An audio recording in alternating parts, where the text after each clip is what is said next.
All right. So our adventure begins in the Silkmoor Kingdom, in a land not many people know of. As your lives continue onwards, things around you begin to change. There are more wolves than there used to be. More hunting parties begin to form. Until one night, wolves are no longer just wolves. At the bleak night, the night with no moons, there are now werewolves. Men who walk, but are wolves.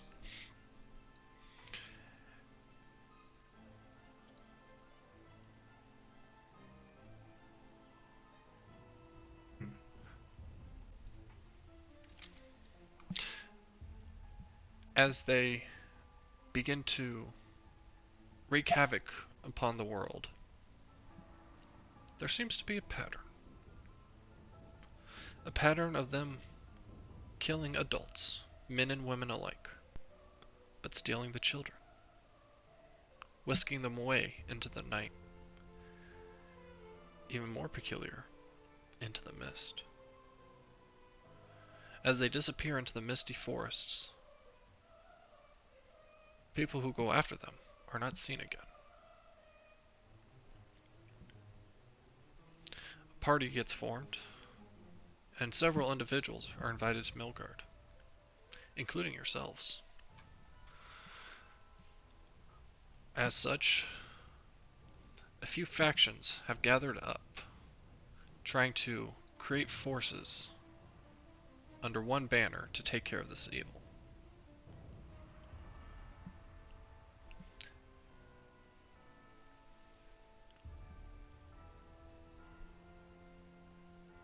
As you pass by through the market, you hear many voices speaking the dreaded words over and over again. Werewolves are in the mists. Spoken by farmers, merchants, even other adventurers.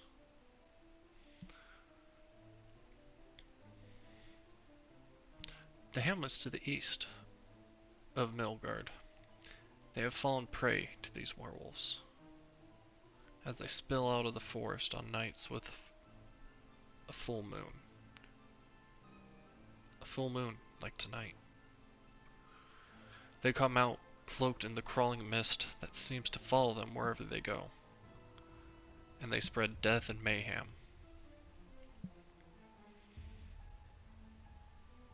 The little success they've had has not been much. As you're brought before the Duchess, she looks out and sees the few individuals that have come to the call.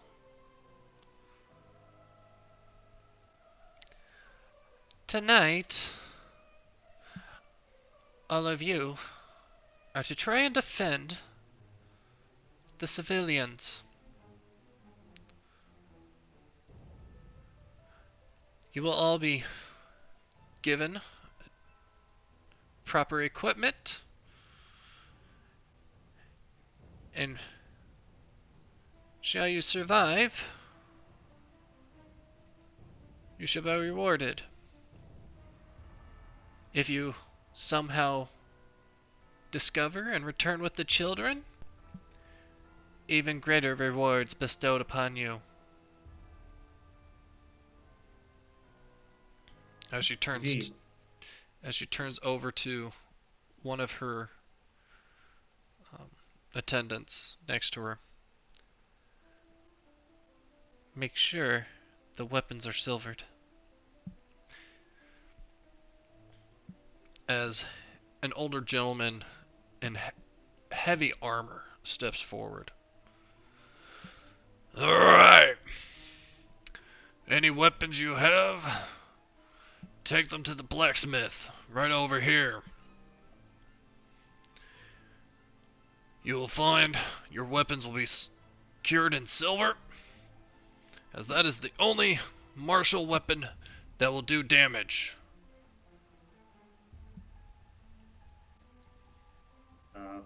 Alice looks pretty awkwardly down at his hands as he bears no weapons and doesn't really use weapons at all.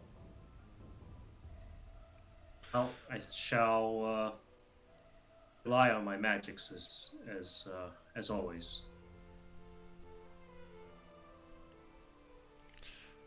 And Mira is going to look in her inventory and she'll make note of the rapier at her side as well as a dagger hidden within her clothing.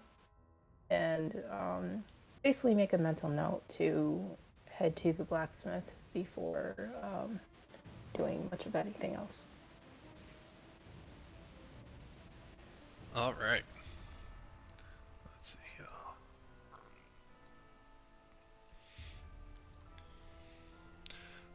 Glad someone in the party knows how to stab.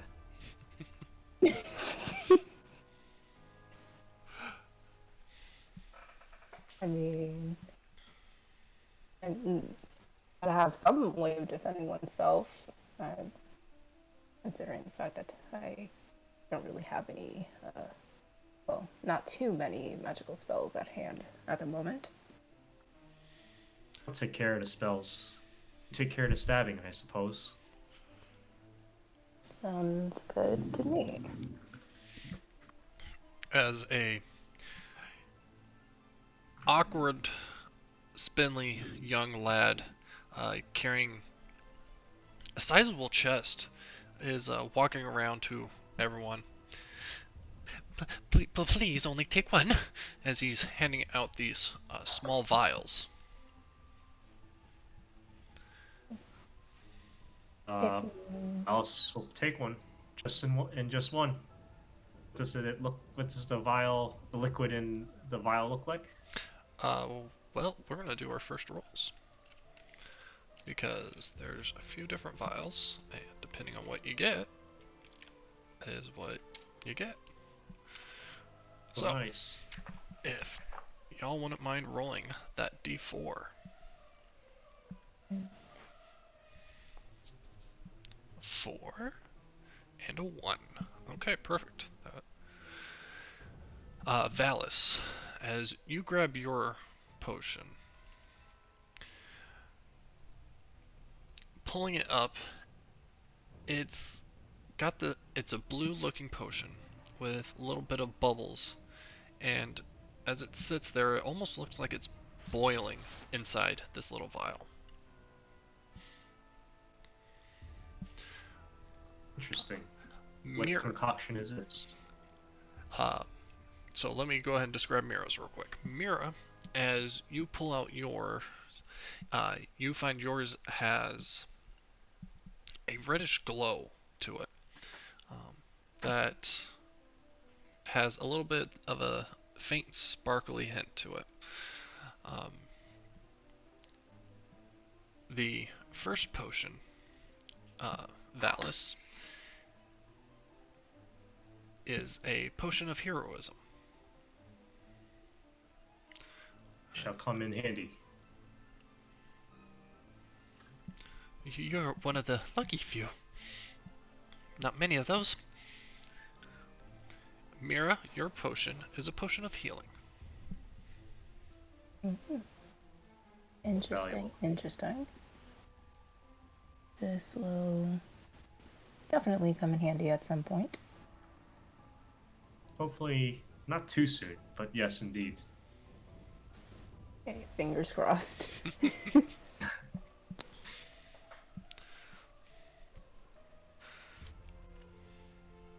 As the day progresses and everyone begins to settle into their groups, You see there's not many individuals who are gathering around to move on and out into the woods as night approaches. Most of them seem to be staying close by the camps, or close by the city walls.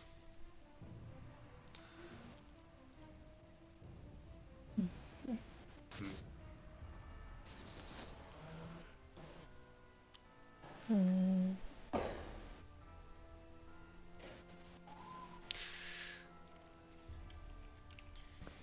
Mm. The Is that the guards, for the most part, patrol around the walls, the ramparts, keeping an eye out. Most of them have bows drawn, or bows at the ready, not drawn, as they keep looking out at the forest. Looking about, most of the ramparts that are not near the forest are rather empty. But you can tell by the glint off the arrow tips that these weapons too have been silvered.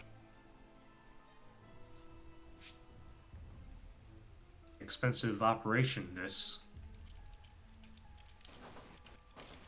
Indeed, it is.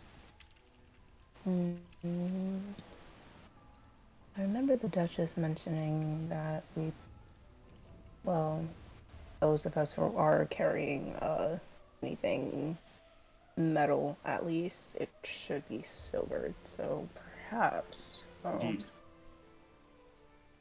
probably be best for me to pay a visit to the blacksmith. I shall walk with you.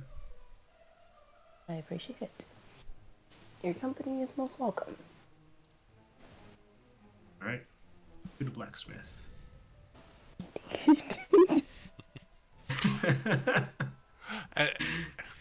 As you How do our character? Oh, sorry. Go ahead. Do our characters just know each other from beforehand? I guess we just assume that's the case.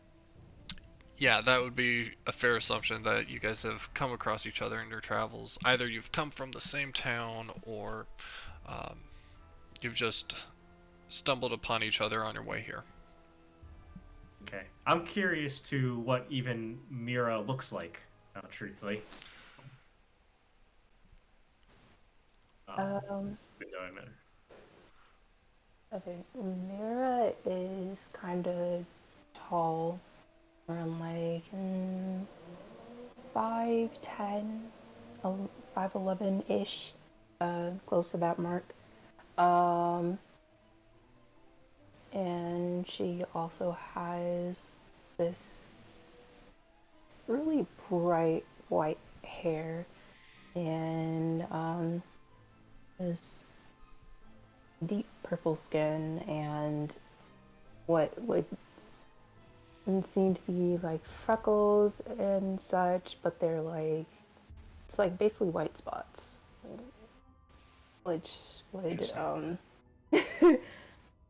essentially like kind of like what others would say would remind them of like stars and such, if you will.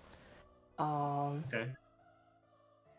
And yeah, and I'd say like maybe like really white eyes or something along those lines.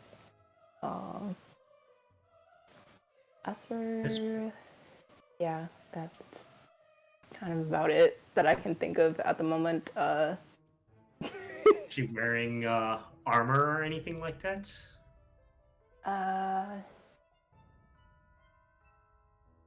Nothing. No, not really. You probably should, but you know, she just hasn't really like thought to grab any really. Basically, she has on this sort of a dark cloak around her, and then basically like this a white blouse, so to speak, and you know, your average pants and, you know, boots. and then around her waist, it's like a not a halter of swords, but like a basically something to hold her sword, and Okay. along her arms, they're like basically like these dark cuffs, but in one of them, like she has her dagger hidden in it, just in case she can't get to her sword for whatever reason. And yeah, it's kind of all I can think of for now Oh, it's until I pretty. get to draw it. Oh, that was very detailed. This purple complexion she has. What race would that mean? Um, she is a Asimar. So I couldn't quite find anything that would give me a reference to what they look like. So I figured they're kind of like celestial beings. So why not kind of play around with that and, make them Yeah, my you favorite could be color, which is creative with purple. it. Yeah. Nice. Okay. Well, Valis looks back at you, but the strange thing about Valis is that wears a silver mask, and he's much shorter than you, about 5.5 feet tall, um, and he's a pretty slim build. Wonder if I can get a picture to show up here. Does that work? That doesn't work. I'll paste it on the game channel. Okay.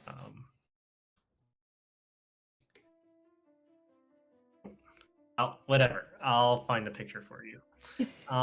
But he's of slim build, and yeah, he's got that silver mask, so you don't really see too much of any of his face, really. And as long as you've known him, he's worn that most of the time, almost all of the time. You can know. Is draped in a cloak of white cloth, and see under the cloak there's a glint of metal, so he is wearing some armor. The cloak at its very ends are pretty threadbare and tattered. Doesn't seem to bear any weapons, but he does have a worn shield. And on the inside of it, you spied this before.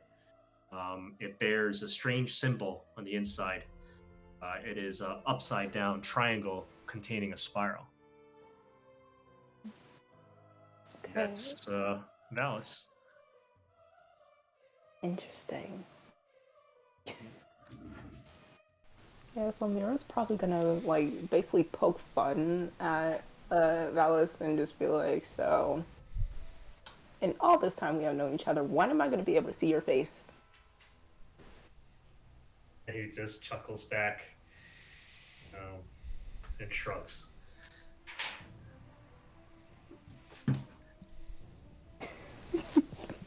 One of these days, I suppose. But, this is me. Okay. Okay.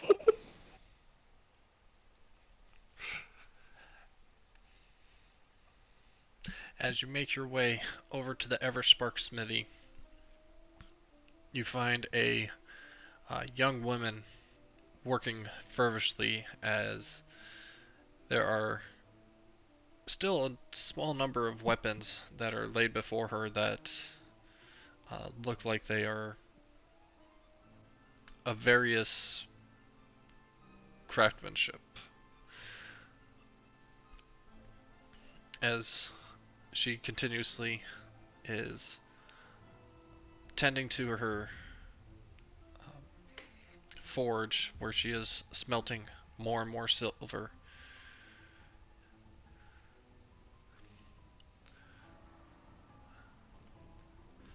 I saw you too earlier.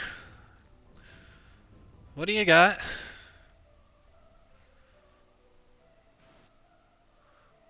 Um, let's see. There are two weapons that I have, so here is just gonna casually take out her rapier and present it, and as well as her dagger, and basically just lay them in front of her. And she's basically going to let the woman know of the situation and what she needs. I'm aware of the situation, dearie. Let's see here.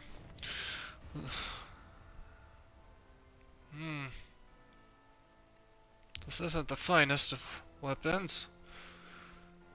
I suppose it'll do, though. Don't say I didn't warn you, though. You need to get better gear. That's all I have. Could you help us out with that, actually? You have anything to offer us?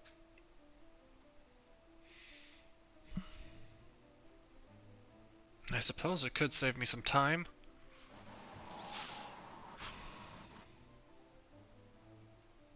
Is there a preferred weapon? Or do you prefer your rapiers?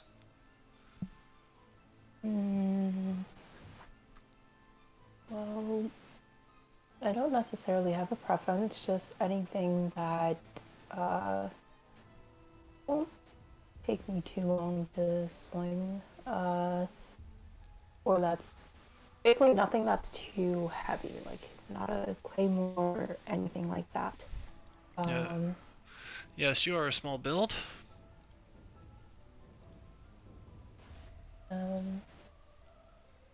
I'd say that again, I'm sorry. Yes, you are a small build. I can see that myself. But yeah, sorry, I don't know much about weapons. I think the rapier is the one. Yeah. If you're finesse, then rapier is what you want. Yes, definitely seems that we may as well stick with what you've got. So, we'll go with the rapier. Now, I do have a finer quality one, and I do happen to have enough silver to get that done quickly. It will charge... I would have to charge you about 300 gold for it. Well, with the exchange of your other rapier, I can make it 275.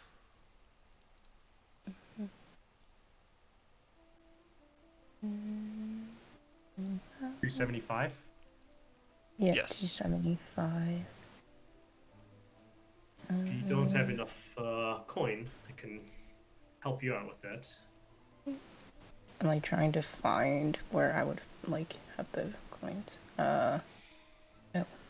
I didn't put that on my character sheet. That was stupid. I don't remember how much we're supposed to start off with. For you, it would have been 600 before buying your weaponry and other armaments. Let's see here. 25. 2, so that's 27. 37. You have 4 loots? That doesn't sound right.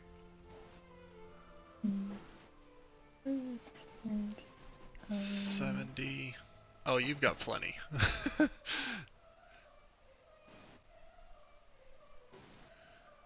70, and then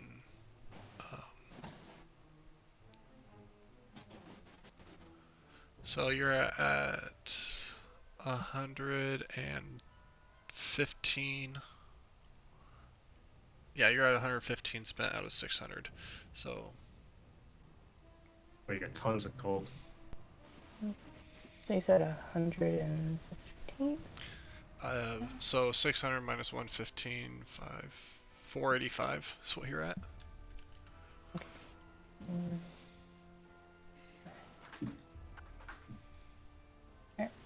And then this is after I pay or before? Before. Okay.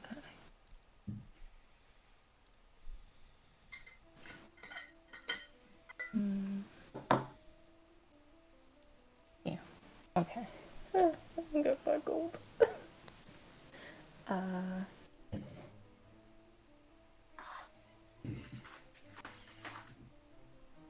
I'm sorry, my brain is not braining like it should.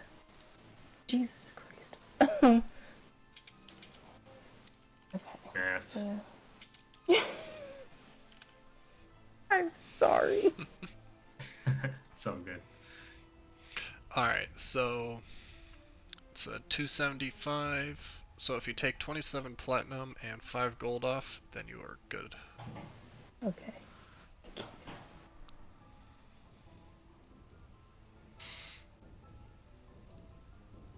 9 plus 5. Okay. Alright, so... There you go.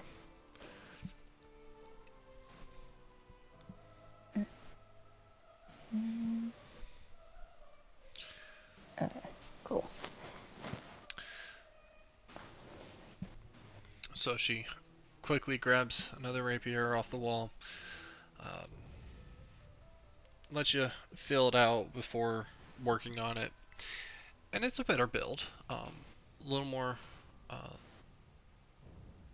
fitted than the other one was, and your dagger is a quick dip in the silver and cured before handing back. Okay. Be safe tonight. Thank you, miss. And, Valis, did you need anything before we leave here? Or... I'm good.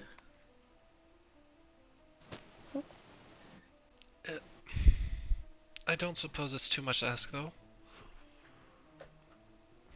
Yes? Yes, ma'am. My son, he was taken a few nights ago. Kellen. Please do whatever you can to get him back.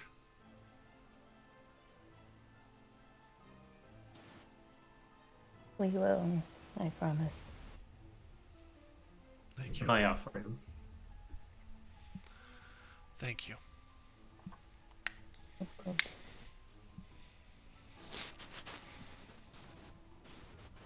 Having a loved one taken from you is never an easy situation to navigate. And if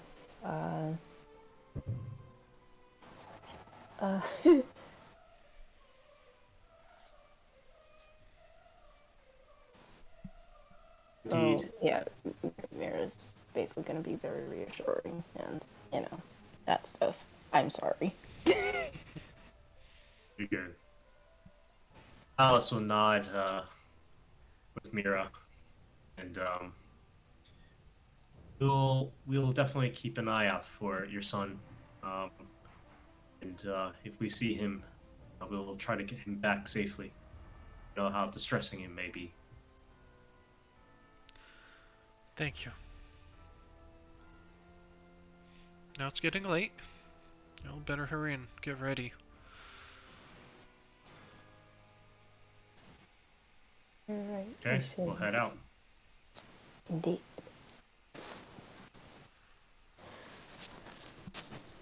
As you guys begin to head out, is there any other last minute preparations? Is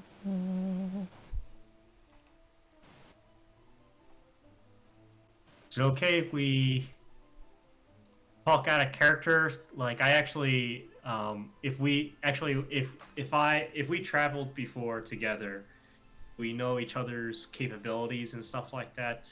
Yes, you would both know okay. what you're normally capable, what you normally fight like, but seeing as how you two as players haven't really gotten to familiarize yourselves too much with each other. Yeah, it makes sense for you guys to talk a little bit, figure out what exactly it is that you're going to be doing. Yeah. How are your? I guess my main question to you, Mira. It's only two of us, so this is kind of like hardcore mode. Are you decent defensively, or you need to stay in the back, or yeah? I'd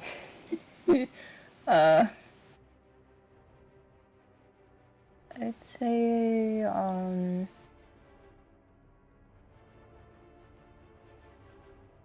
is a very good question. I'm sorry.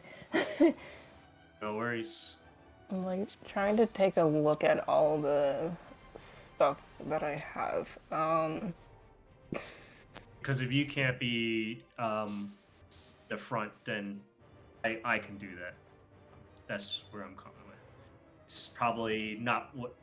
It's not my focus, but yeah.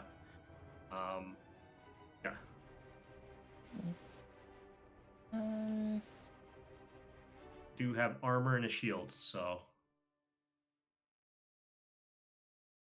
I'm sorry. At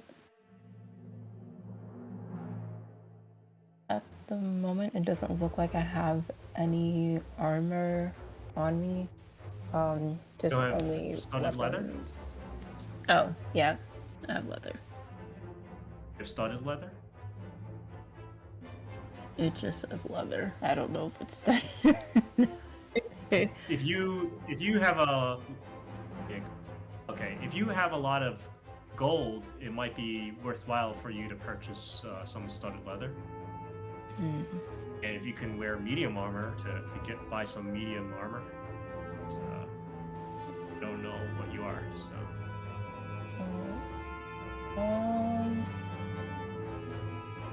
So far I don't have any gold, but I have 21 platinum left, so that might be able to buy me. More than enough. Yep. Okay. Then, yeah, I would say it would probably be best for me if I basically upgraded armor. Okay. So studded leather. Is there anything else you would like to get? Are you able to use shields or anything like that? It would also probably be beneficial for me to use a shield, just in case I have to do like close combat with anyone. Or so anything. Your armor proficiency is only light armor. Okay. I'm trying to figure out what kind of bard she is. Bards are pretty varied. Yep. So, alright, get that studded leather. Yep. So, I do notice that you have a tool proficiency, but not a kit to go with it. Did you want that kit as well? Oh. Yeah, if possible. I'm not sure how to add it. Don't worry, I'm making the shopping list to add it for you. Oh, you do already have that kit. Okay, it was just hiding in your backpack. Yep.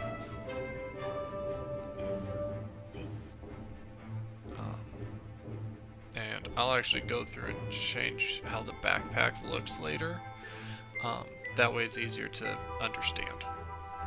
Okay. Sounds good. But yeah, you already have that kit that you're proficient with in your inventory.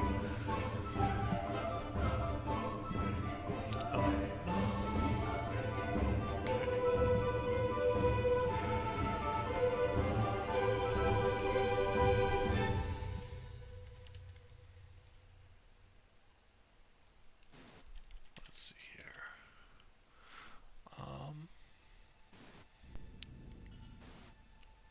Okay. I think that is it for the most part for you. Unless there was just other stuff you wanted to buy.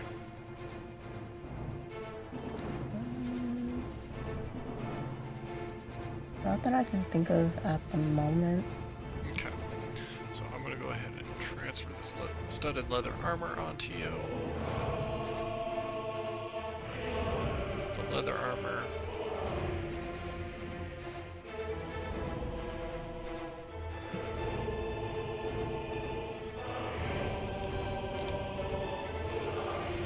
Oh, that one's loud.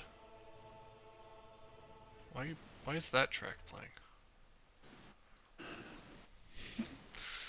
Sounds very epic. Yeah, it was the combat playlist.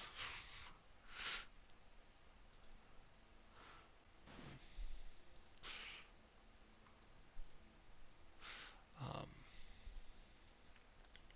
so,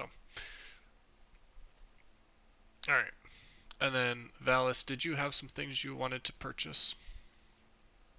I think I'm good. Okay. Miss last words.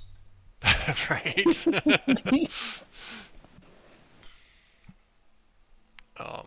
Since I don't see either one of you with any other consumables, really, I'm going to go ahead and say that your potions that you were given are equipped on your hips for easy access.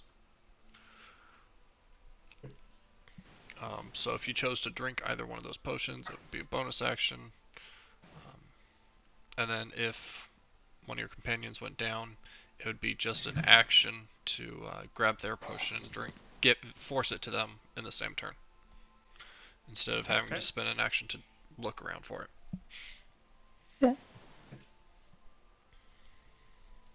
Oh, I guess we should move the time along.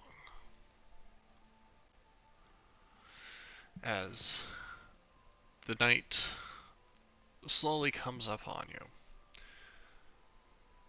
with the ocean to your backs, you would expect the fog to roll from there, but it doesn't. It comes lazily, crawling, scraping its way out of the forest. As you all begin to hear the howling, as it echoes and reverberates.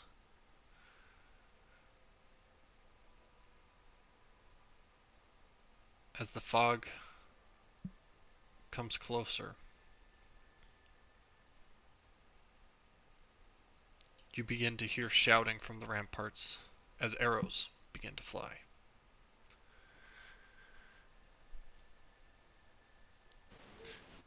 Here they come.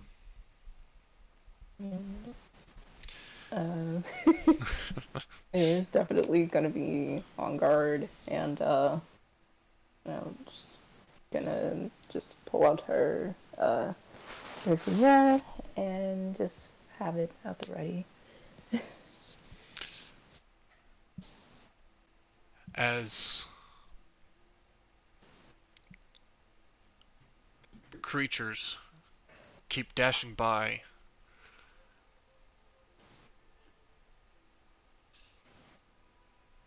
you see a humanoid-like being just outside of view, hiding in the fog.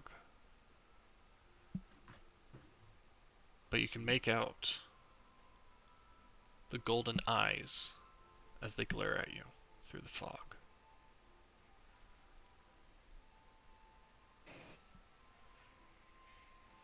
Do we know what kind of creature that could be? Go ahead and let's do an intelligence check. What intelligence ability would you like to use for this? I suck at them all. Usually that's nature. Give that a whirl. Yeah, that works for me. Did Mira want to do something else?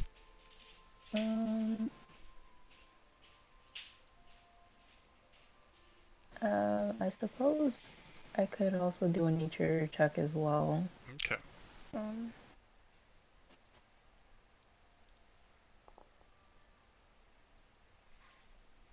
Okay.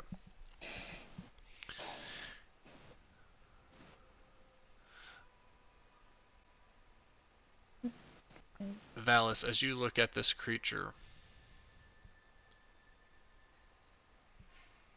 memories come flooding back. But where have you seen these golden eyes before? Well, Mira, you're able to remember the tales of what you've been told, the whispers you've heard, the few that survived mentioning the golden eyes. The golden eyes of the werewolves. Mm. Tonight, you'll be my playthings.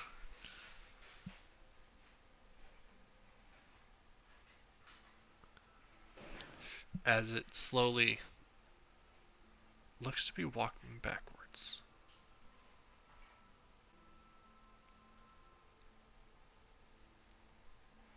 Okay. Okay.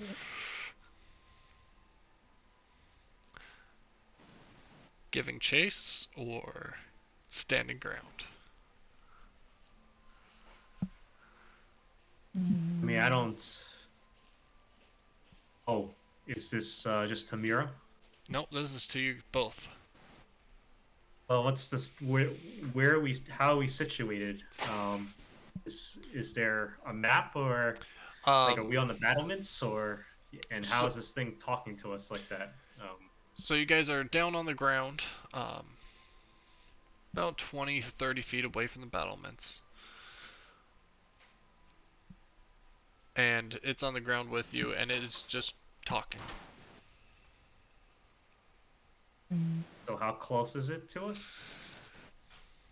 With the fog, it makes it difficult to tell, but it seems to be about 30 to 40 feet away.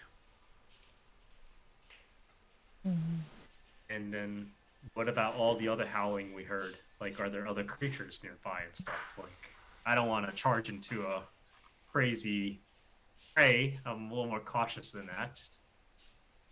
It's actually really difficult to tell now with all this fog. Stupid freaking fog. It's hard to Real. tell. It has Well, Mira, rolled what do you want over and made the whole entire area difficult to see. You can see the shadow of the ramparts, but you can't really make out the details of the people up above. You look around, you see some moving shadows, but that's all you can see of people.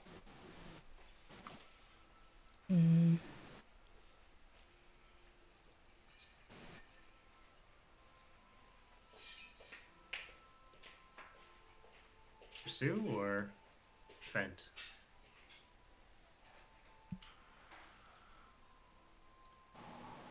Considering the fact that we can't tell how far these creatures are, I'd say if we are going to pursue, then we need to be extra careful. And obviously we'll need to be on our guard just in case. But Actually, if it's 40 feet away from me, I think I could just cast a spell at it. now that I think about it, I probably could too.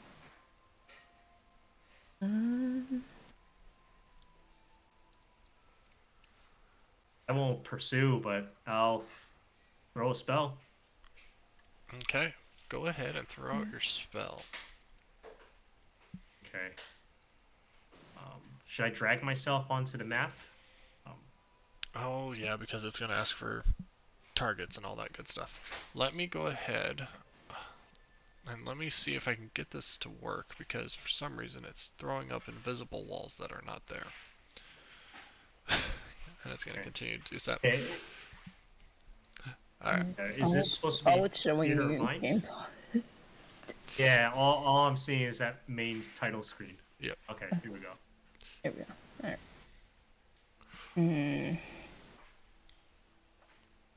Okay, here it is. Alright, so I'll give it a whirl here.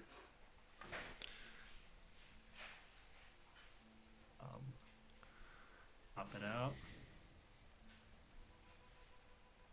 We don't have the that's what he looks like. He looks pretty ugly. But even with a nature 1 check, I guess I'm still clueless. But here we go. I'll throw a sacred flame on him. Okay.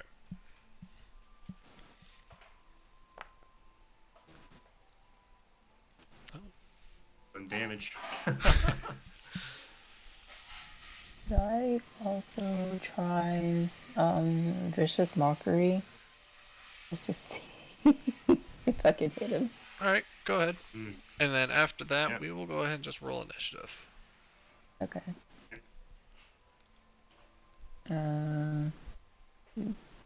Damage, right? Or just standard roll? Should should be just a standard roll. Okay. Is there a way to take this picture off the screen? Or no? Which picture? Werewolf picture? If you take your mouse off of it, it should go away. Okay. That was rude. Alright. With that, let's go ahead and roll for initiative.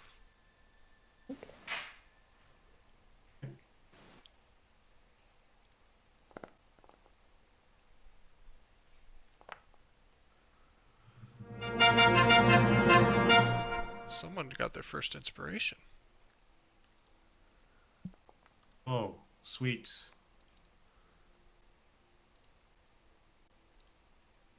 There we go. Mira, why doesn't it show? Oh, because of last time. Alright. With that, Valis, you are up first. Okay. I'll use my bonus action to cast spiritual weapon. Alright.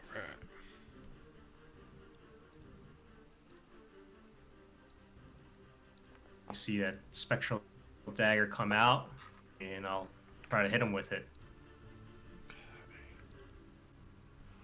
Oh, yeah, that's gonna hit.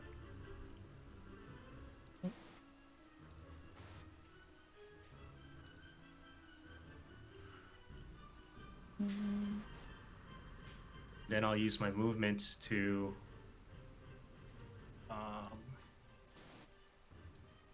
move over here, I suppose. And still have an action. Yep. I'm going to cast Sacred Flame on him again. Okay.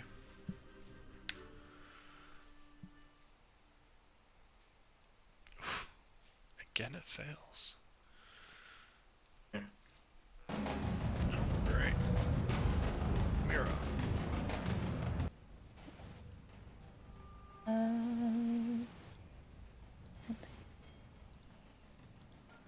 I already used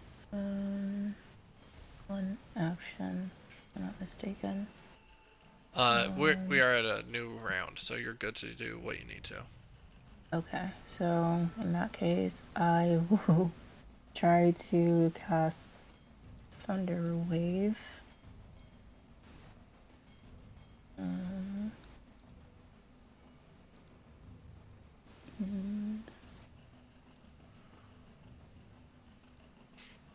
Oh my gosh, that's very strange. Okay, that counts as first level, right? Yes, first level spell.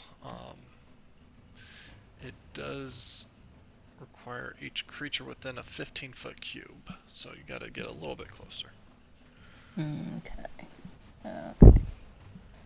In that case, I'll move up like this, like over here, if that works. 5, 10, 15. You'll need at least one square closer. Like right Yeah, you here. might. Yep, at the very least. It's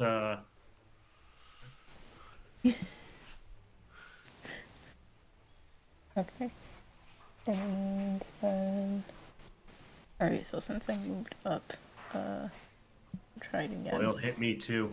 No, Oh. it's a 15-foot cube originating from you, so it's out in a singular direction, so it won't hit you. Ah, gotcha. Nice. And then I guess. Okay, and then if you place the measured template Around here, I yeah, guess? if you do this square, it should get the werewolf and not you. There you go, right there. There we are, perfect.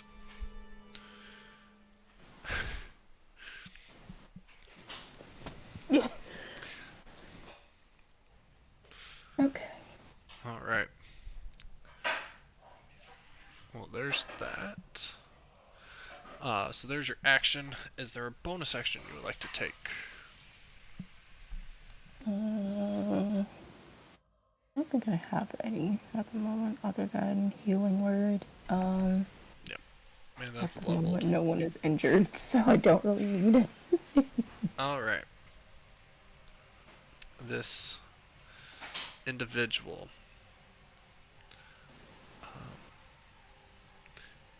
They're gonna go ahead, and seeing as how they are being bothered by the two of you, they're gonna step up. Mira, you're being the closest target. Will provoke the spiritual weapon, as they are going to come towering forward. As you see this individual that has the wolf-like face and the gray fur skin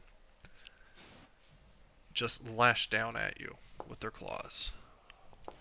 Oof, that is definitely gonna hit. Ooh, just missing on their. Oh, I'm on private rolls. That's why. There we go. Just missing as they slash away at you. And they are going to also lunge out, snapping at you. As they take bite into your arm. And if you would, click that D20 for the Constitution saving throw in the chat log. Okay.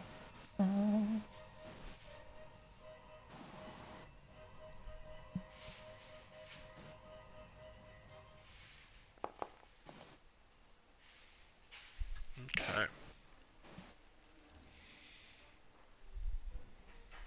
I'm pretty sure that was a fail. Yep. It was, wasn't it? Yep. Okay.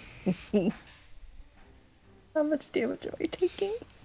Just 2 points of piercing, which is already applied. Oh. Oh, it hasn't. There we go. There we go. Now it's applied. Alright. With that,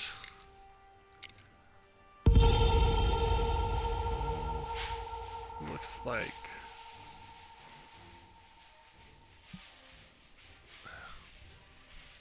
with that he is going to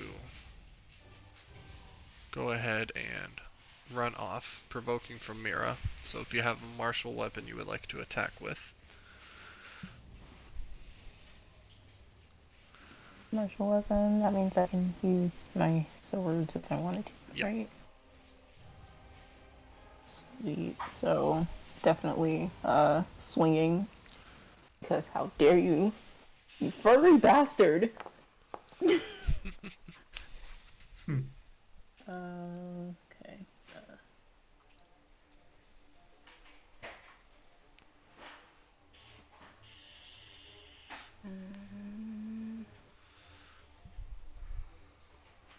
Okay.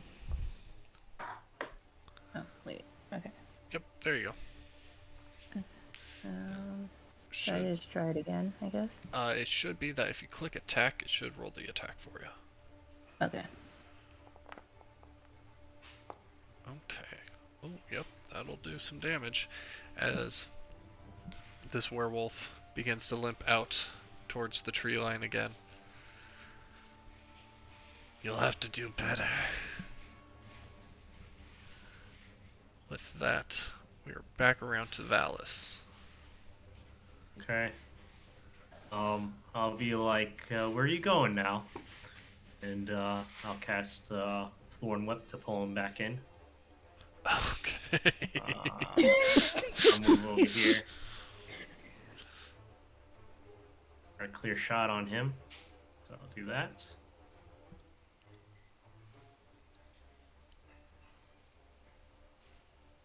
Oh, I gotta go a little bit closer. There we go.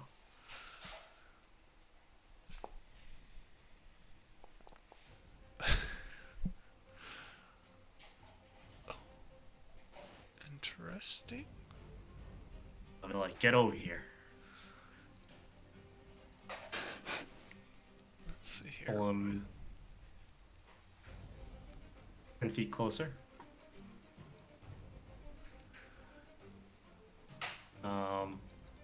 And then I'll bring my spiritual weapon 20 feet down, right in front, All right. and take a swipe at him with it. Okay.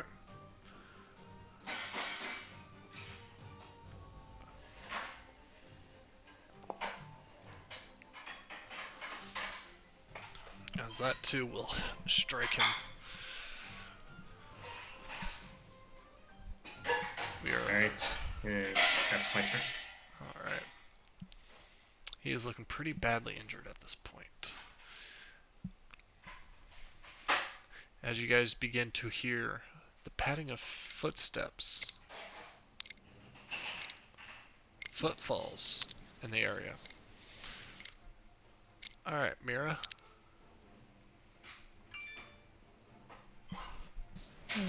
Which direction is the footfalls coming from? Let's see here. Your passive perception is decent enough. You would recognize that there's two different areas they're coming from. Out in this way, as well as kind of behind you. Oh, Yeah.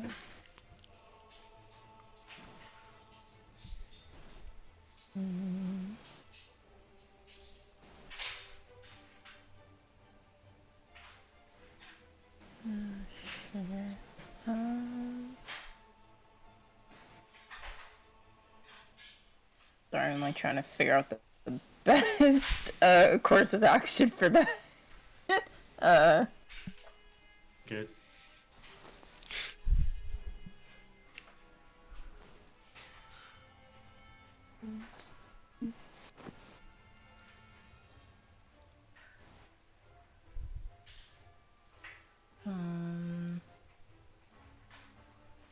Is it possible for me to use Vicious Mockery Yeah. on the werewolf? Yep, it is.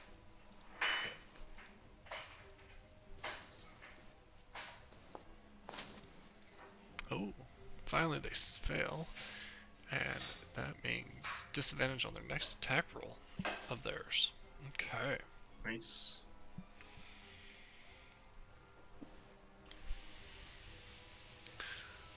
Alright.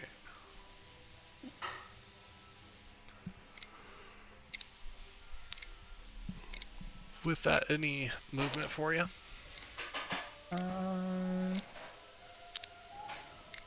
Considering you can probably hear the footsteps, she's probably gonna like go behind Valis, like just to cover him in case.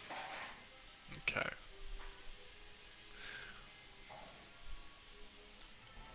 With that, the two creatures start approaching as you see the wolves stepping out of the tree line. As one of them is able to quickly move forward. 20. Ooh, both of them are able to quickly move forward. Both only being able to approach Valis as they both lunge forward, trying to bite at you. Mm-hmm.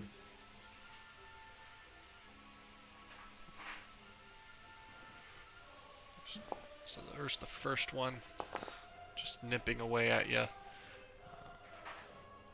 Second one. Oh, yep, that one's gonna. Ooh, got hit. Mm-hmm. And strength saving throw, if you would click that d20, please. As you avoid the first one, the second one gets you from behind, knocking you prone. Okay. And with that, oh, may as well bring these guys on the combat tracker there.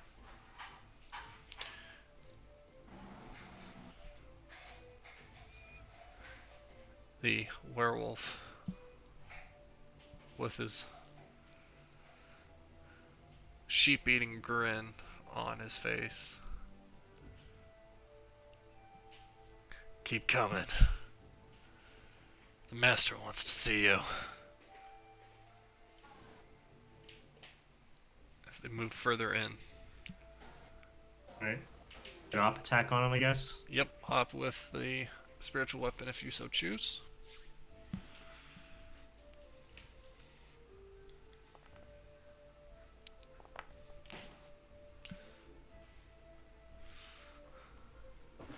As you see, the blood trail is pretty thick for this creature.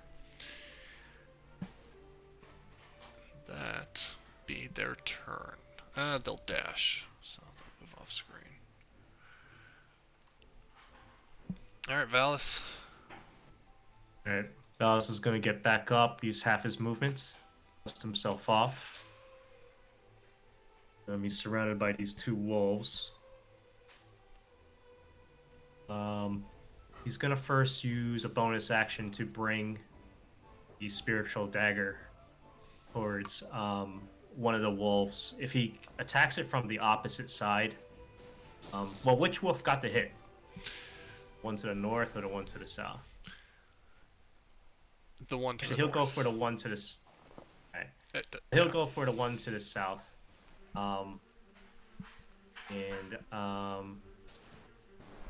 Does that give him flanking Yes, on that dagger so attack? a +2 on the attack.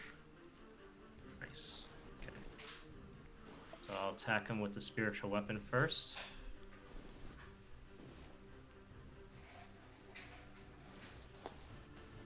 Oh yeah, that hits. Okay. Then I'm going to turn to the wolf to the north, and I'm going to do primal savagery on him. Listen, you see some claws come from Valis, surprisingly. Now you understand why he doesn't wield weapons. Oh sheesh. Oh my god. Damn, big Just damage. ripping into these wolves. Holy cow. Okay. And I'll tell Mira, finish him off, and end my turn. Okay. Jeez.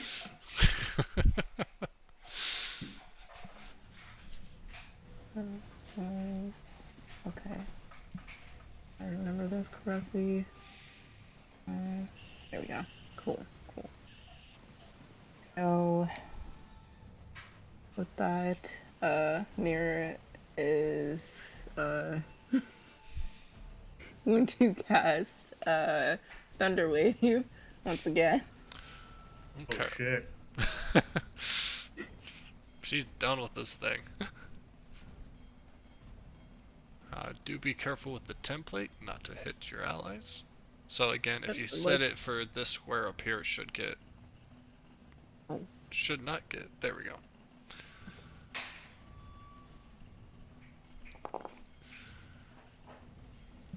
Alright. I don't. As this cacophonous thunder rips through the night once more, sending the wolf to lying flat near Valis's feet. The claws retracting back in.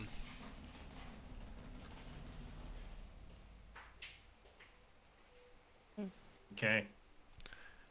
As you hear another howl in the night. Oh my god. A deeper howl than the previous.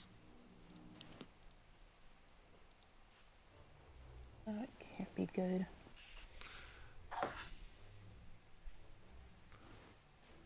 Not a yelp. Well, it seems like we've defended ourselves tonight. Do you wish to pursue the werewolf or get back to the battlements?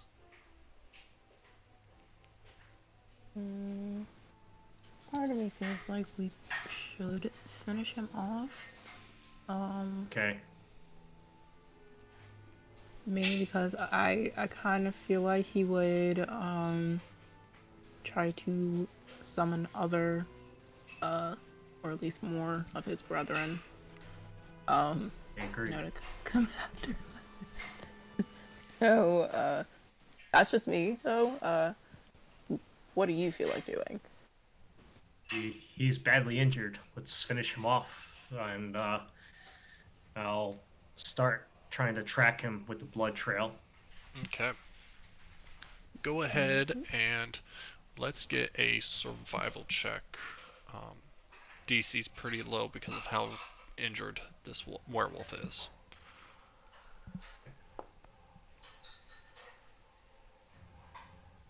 Okay. And before I venture further, I also cast Cure Wounds on myself.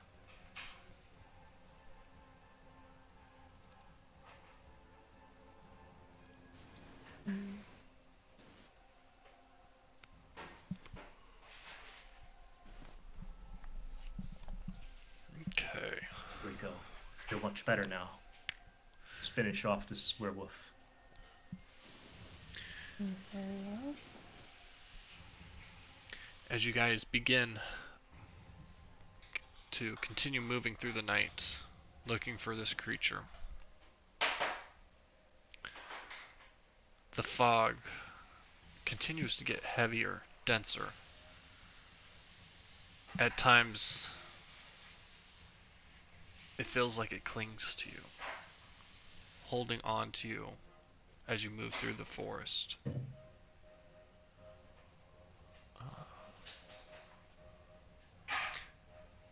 As you move further along, you begin to see something you're not expecting to see. As you see a fire, but it doesn't seem out of control. The blood, its trail has dried up a while ago, but it seemed to have gone in a straight path. As you continue moving onwards into the darkness, you feel as if it's gotten late, though it's hard to tell, as you see shadows moving around this light source up ahead.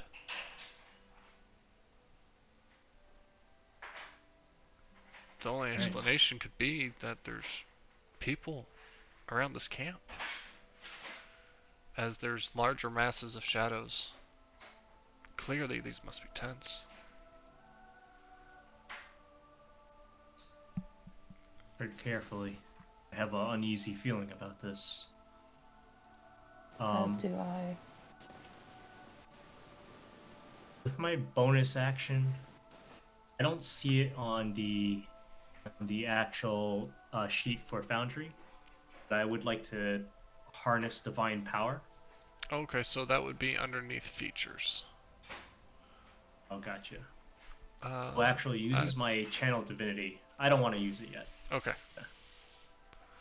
But yep, that's where you would find that. Okay.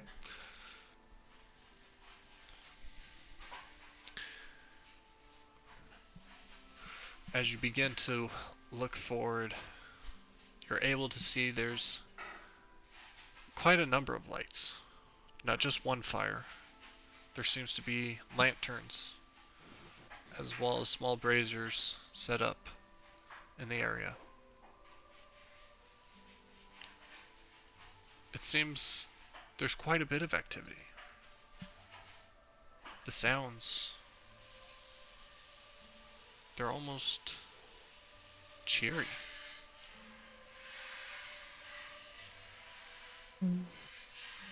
Some human?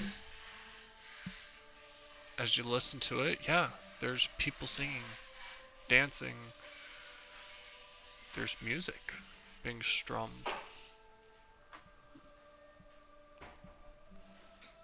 Mira, your attuned ears, you catch the sound of lute, flutes, and while not really something that would be traveled to listen to, it's still of decent quality. Can I use detect magic, like just to see, like if there's anything going on? Like is there a reason? Yeah. Yeah, you're definitely welcome to use detect magic.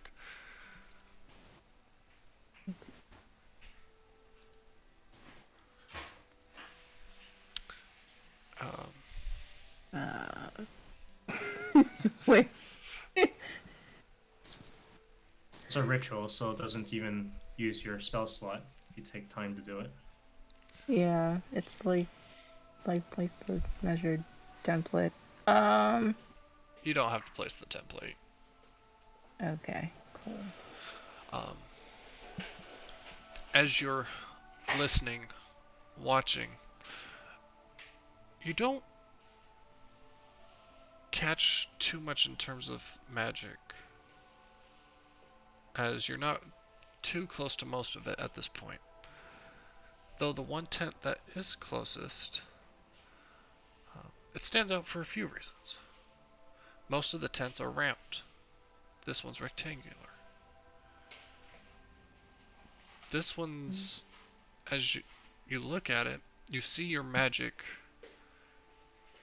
your detect magic, illuminating patterns within the weave of the tent. Illusion magic. But you also sense that there's more magic within. Divination magic?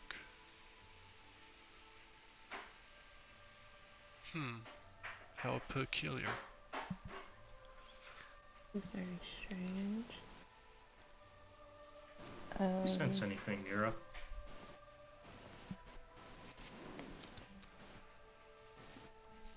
Sensing a couple of things. So that tent would be this one right here. Yep. This rectangular tent over here. Sorry, I'm like just gonna. I was trying to move, but yeah. Like this tent over here is like basically Mira would tell Valis everything that she's sensing, and yeah, it's like a little bit of illusion, magic, and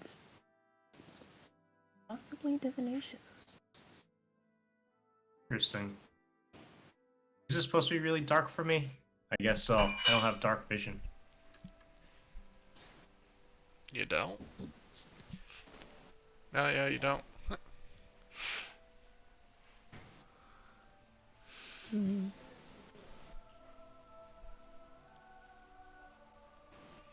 So I'll fumble around in the dark. I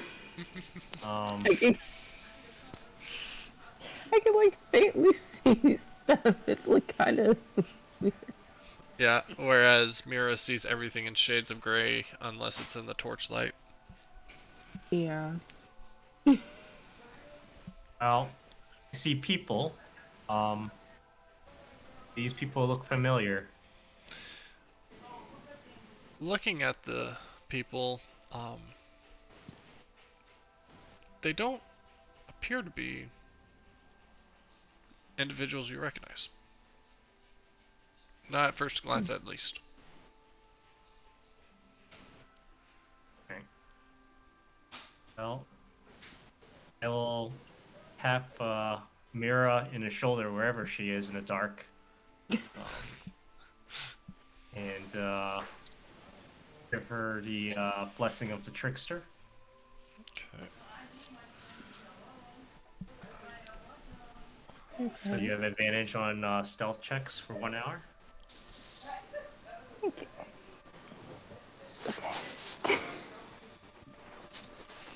And I'll ask her, you detect magic in there.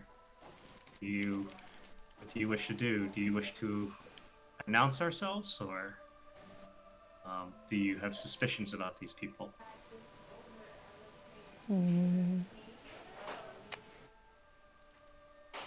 Honestly,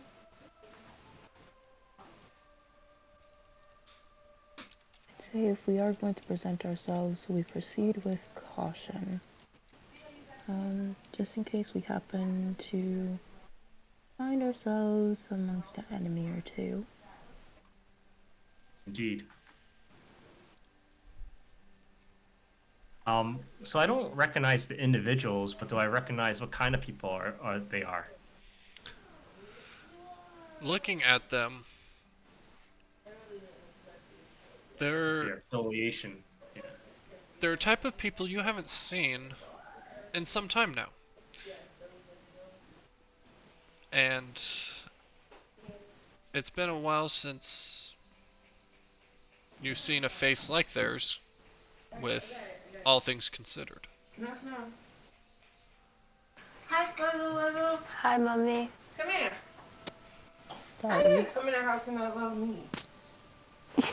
Come on. Take a quick break, Yeah, sorry. or just take your time.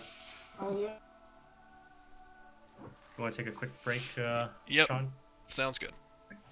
So, Be right back. yep, about 5 minutes.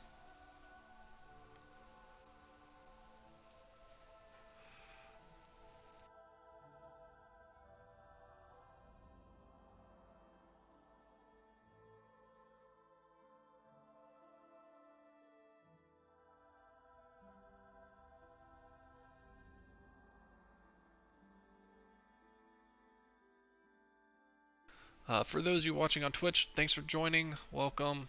This is our session 1 where we are going through Curse of Strahd. It is interesting as we have found ourselves a little short on players.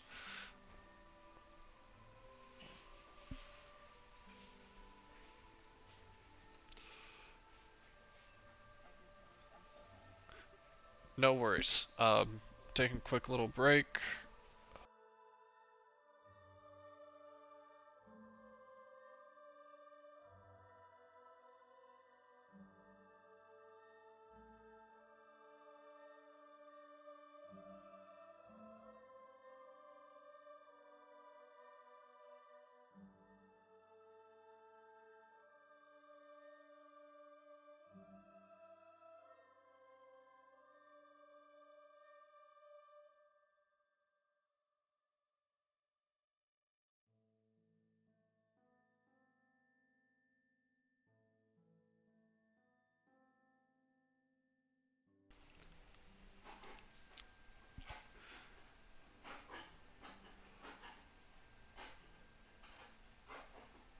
So yeah, this is our session 1. We do still have more slots available if people would like to join. We do have um,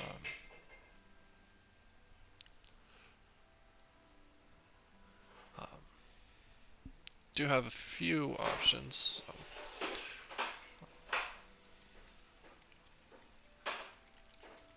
Oh, sorry, no worries. I'm just trying to talk with the channel and Twitch. Let them know that we still have more options to join.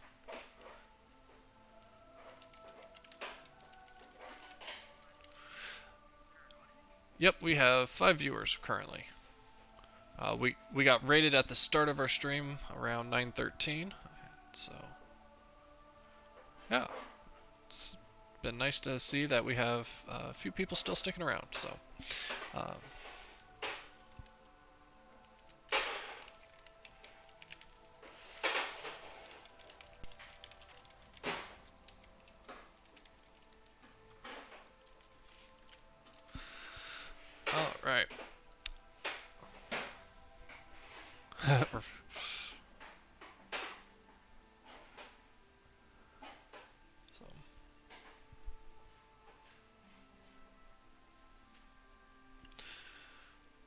Yep, this gives me a quick chance to grab a quick drink.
Oh. Okay. So, while Chiani's out, you do recognize these people. Valis, you recognize these individuals as Vistani. Mhm. And while it's been a long time since you've been around individuals of your own kind, it doesn't quite feel like the reunion you were expecting. How so? Oh, that this was unplanned or something? Yes, this is completely unplanned. Normally, the tales of the Vistani that you hear of, or heard of as a kid, you heard of great welcoming parties where they would have extravagant bonfires with tales being regaled, colorful flames dancing, and even being a part of the stories. But this just looks like a group of individuals who are just happy to be present. Interesting.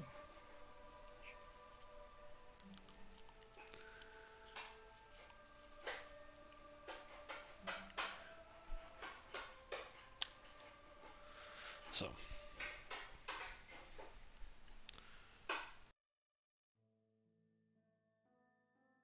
Yeah, I don't know too much to lore about them, but are they good people, bad people, or neutral kind of people? Vistani. Um, there are people that tend to travel. They don't really mhm. settle down. Um, for the most part, their homes are their wagons and the people with them. Now, typically they travel in large groups just because safety in numbers, as well as um, it's just easier to travel when you've got a large group. Okay. You would, however, know a little bit more of the history of your people that is more recent.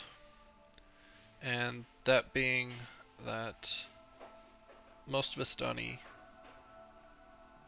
travel from a land that most people have never heard of. That land being the land of Barovia. Mhm.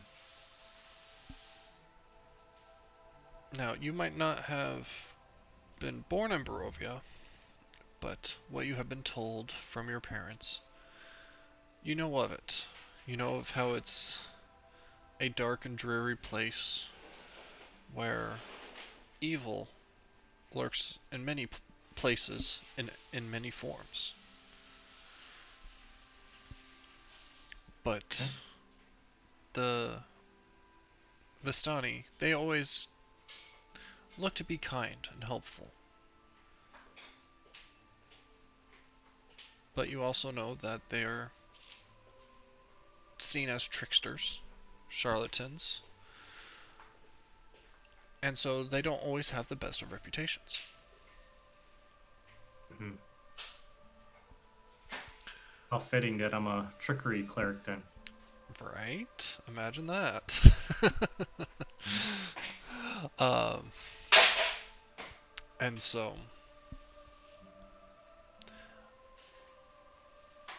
many of them will sometimes go out on missions, just like your parents had, where they went out with the expected goal to accomplish. Sometimes those goals are quick and don't take much of any effort. Other times, like in your parents' case, it can take years. Sometimes it's not even accomplished. And so they find themselves just traveling in the lands that they find themselves in. Okay. But your parents, they tell of other missions they've gone on where they've gone to places, a place called Faerun and Neverwinter. They tell tales of small little hamlets, like a place called Phandalin. And they talk about all the different cultures, all the different peoples that they've met. And so, And how do they? Go ahead. oh yeah, and so it's very peculiar that they travel between all these lands, but Mhm. for some reason, they never spoke about how. Yeah, exactly my question.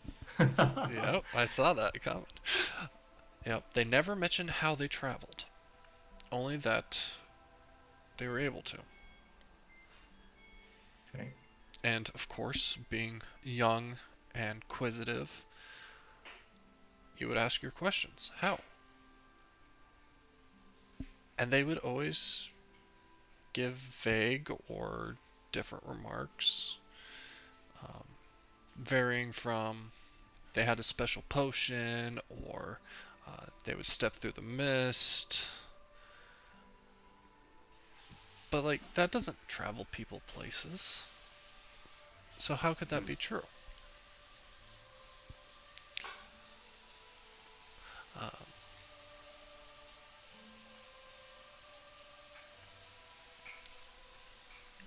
I'm gonna Very interesting.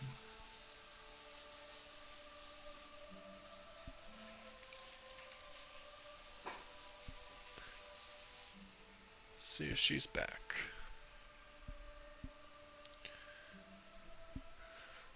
But, yep. Yeah, and so looking at these individuals, you do recognize they are indeed Vistani. These tents um, very much remind you of the fabrics that you remember seeing your parents have. Um,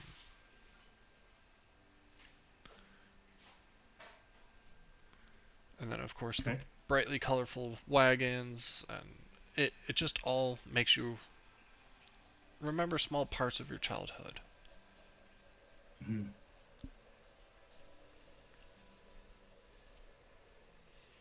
And those golden eyes, those you can't place. Those seem off.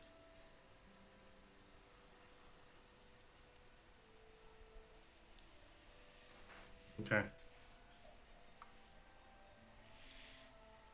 Alright, I'm not seeing Gianni back. Yeah, I hope she comes back soon. Right? Um, A little longer than I thought. I mean, she did come back, and I told her, hey, we're gonna be on break until 25, but that was 25 was 8 minutes ago. So she's been on 10 minutes since she checked in.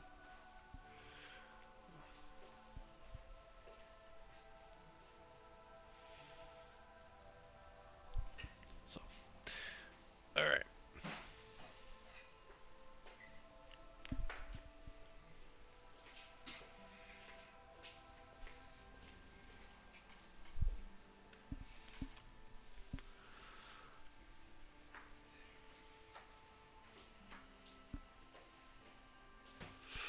Well, let's see here. We have a few things we can do. Well, we can either go ahead and continue on and just catch her up when she catches up, or we can go ahead and wait. I don't want her to miss too much, so. Yep. Yeah, and everything I It's told okay. you is stuff your character would know, and not necessarily hers. So. Okay. So Maybe I'll just she really ping hasn't her. missed out. Yeah. Go ahead and try pinging her again, I guess. I mean, I did send her a message, so we'll try something else, I guess.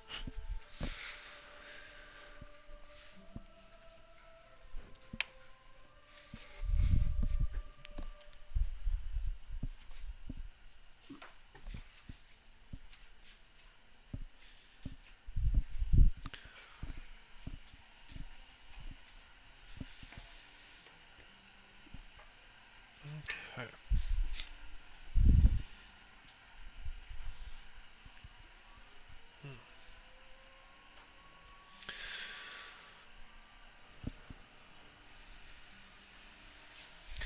Do the Vistani speak another language, or is it just common? They tend to speak common, though a few of them do pick up other languages as well. And Okay. so they kind of share their knowledge as best as they can. Okay. Though, for the most part, it seems that the Elven language seems to be avoided. Interesting. Why is that? Would I know that? Nope. Okay.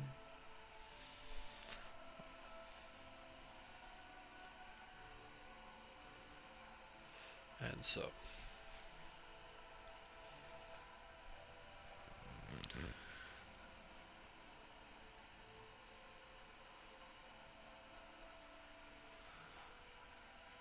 Well then.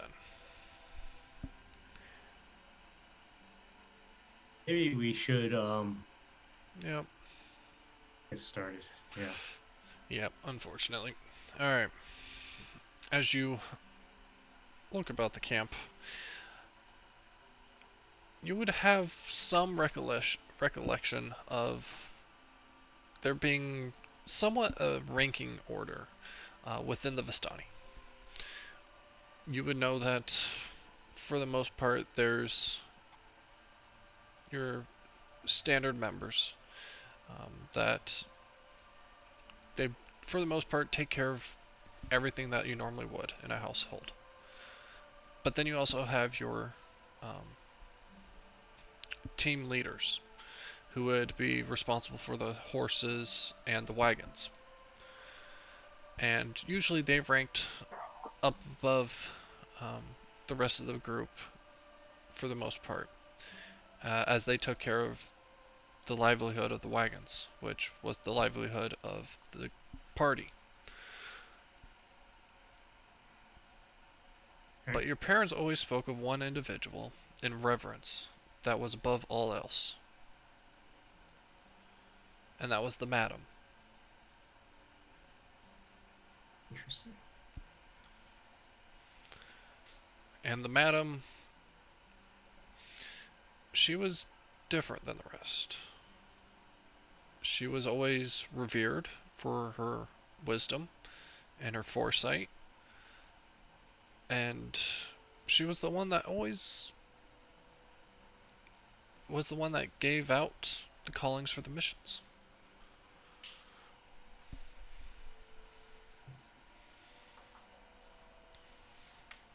Okay. Oh, I'll unpause the game, that way you can move around freely if you so choose. Well, I'm going to make myself known, Okay. and I'll cast light, and then put my weaponless hands up and um, speak out to them. Greetings. I come in peace. I could not help but hear your festivities in the woods. As this individual specifically turns to look,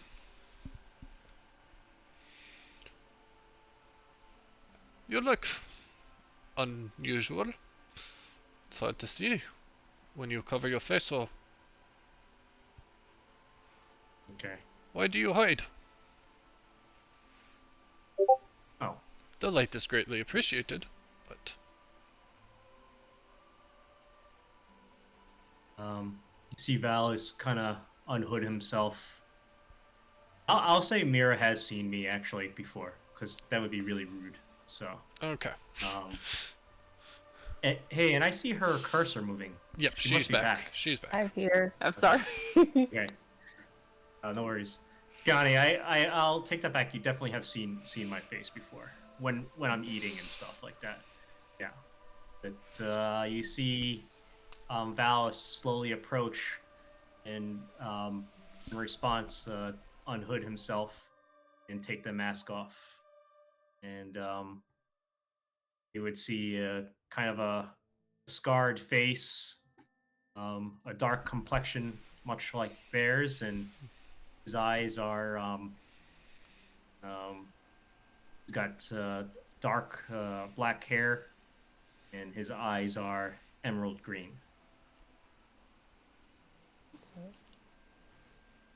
Ah, a brother returned. She mentioned, Indeed. but you're not. I don't recognize you.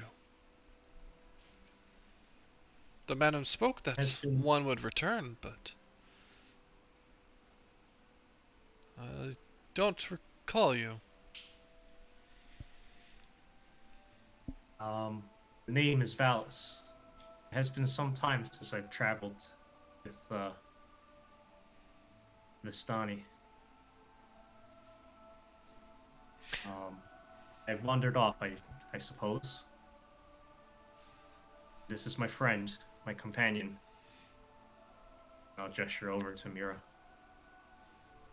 I'm like trying to move and it's like giving me other stuff. Yeah, to- you've got templates you're dropping. So if you go to the top left corner where it has the little person that's token controls, if you click that, it should switch you back to movement. Oh, you're not thunder waving them? No, that's not trying to. Nope, just Okay. fireball. Okay, cool. Here.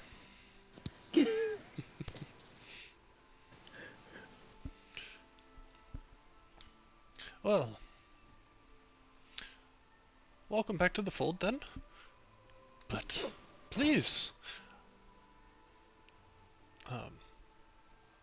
the madam hasn't quite yet set herself prepared, but we have the fire.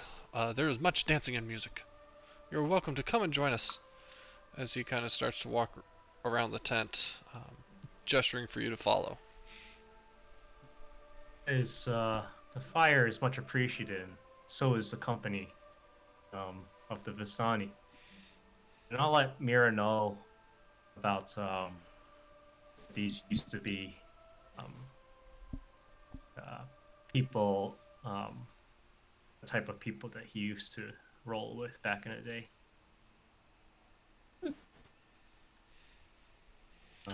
They might not have the best reputation, but I think they are goodly people.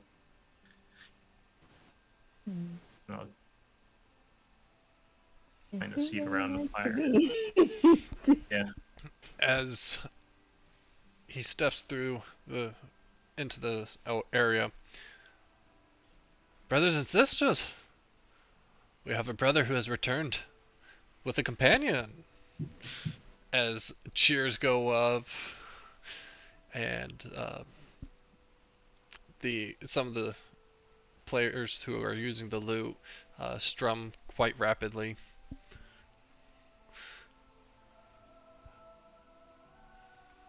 Ah, the warmth of your fire is much appreciated. Um, Appreciate your tunes as well. So now I'll introduce myself and Mira to the group. As many of the individuals come introducing themselves,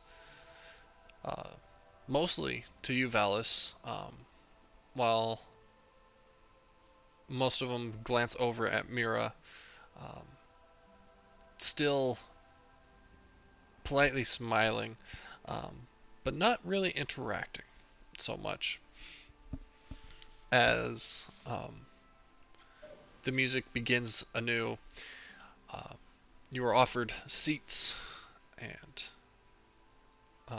are welcome to partake in their food, as it seems that they've got a stew that's been cooking, along with some bread. Okay. I guess I don't know if this is true in this world, but if you break bread, they're not allowed to backstab you. Is that correct? I don't know. You would know that, for the most part, for the Vistani, if they are invited into a place, they don't have issue with helping themselves to whatever's available. However, if they are breaking their bread with you, you are safe. Okay. So I'll follow suit and nudge Mira to break bread. Vera's just gonna go along with it since she's not really, I don't think she's too familiar with them or their customs and such. So basically, she'll just follow Alice's lead. And yeah, obviously, if anyone like says hi or anything, like she'll like give a wave. But she's feeling a little teeny bit shy right now.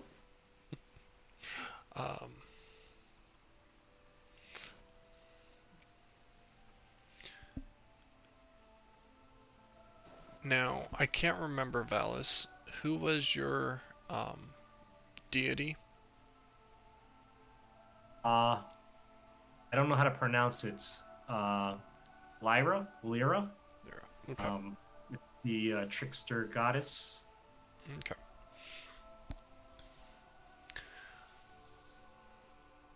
Alright. Well, as you guys sit down and start to partake in the meal,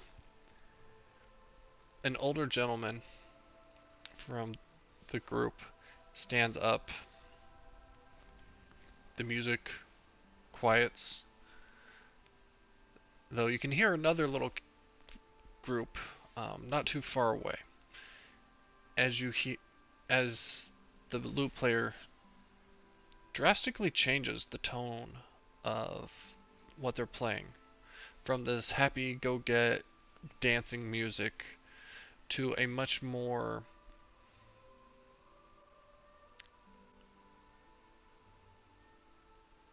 it's more of a slow, sad tale at this point that they're playing. As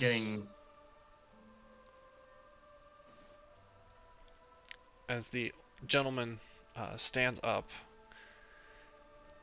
do not worry. Have no wish to make enemies of Lady Morwen, but I do have a story to tell all of you. So, first you listen, and then the madam will speak with you. As he, Is addressing us. yes, as he tilts his head back and starts chugging what's left of his wineskin. And you can definitely smell the wine. He then spits it out into the flames as they turn from orange to green. The flames begin to dance and sway, spark in different ways than fire traditionally does. The ways you remember your parents telling. And then you start to see shapes darken and rise out of the fire's core. We come from an ancient land whose name is long forgotten, but it is a land of kings. Our enemies, though, they forced us from our homes, and now we wander these lost roads. As the shapes of the fire take the different forms of men being knocked from their horses, spears piercing their sides, the riders fleeing from these individuals. One night, a wounded soldier staggered into our camp and collapsed. We nursed his terrible injury, quenched his thirst with wine. He survived. When we asked him who he was, he would not say. All he wanted was to return home. But we were deep in the land of his enemies. We took him as one of our own and followed him back towards his homeland. Meanwhile, his enemies hunted us. They said that he was a prince. Yet we did not give him up, even when their assassins fell upon us like wolves. As you continue to see more individuals that look to be of soldiers advancing upon innocent people, slashing them down as wagons keep pushing onwards. This man of royal blood fought to protect us, as we had protected him. As we bore him safely to his home, he thanked us. He said, "I owe you my life. Stay as long as you wish, leave when you choose, and know that you will always be safe here." As you see a tall, dark figure spreading their arms openly, welcomingly, as the individuals that had the swords and armor disperse into a cloud of smoke and embers. You see the old man's face turn somber. A curse has befallen our noble prince, turning him into a tyrant. We alone have the power to leave his domain. We've traveled far and wide to find heroes such as yourselves, as he gestures to the two of you, in hopes that maybe someday that you may bring about the end of the Dreadlord's curse and put his troubled soul to rest. Now, our madam, she knew you were coming. Well, she knew one was rejoining the fold. She mentioned that you might not be alone, but she knew that whoever you brought with you would have a great destiny here and play a great role. We were told that once you were reminded of the history of our people, that you were to go to her tent, speak with her. She has something that she must share with you, supposedly. But what it is up for her to tell, not for us. For we do not know. She's the one that is able to read, and able to tell what it is. Okay. Valis seems a little surprised that the madam knew of that he would come, because he didn't even know he was going to be coming. And he looks over to Mira and says, "Well, I think we've been summoned, so I think it's time to meet the madam." And I'll follow the guy, or whoever her tent is. Probably the tent where we sense the magic coming from. Oh yes, she is very powerful. Do indeed heed her words.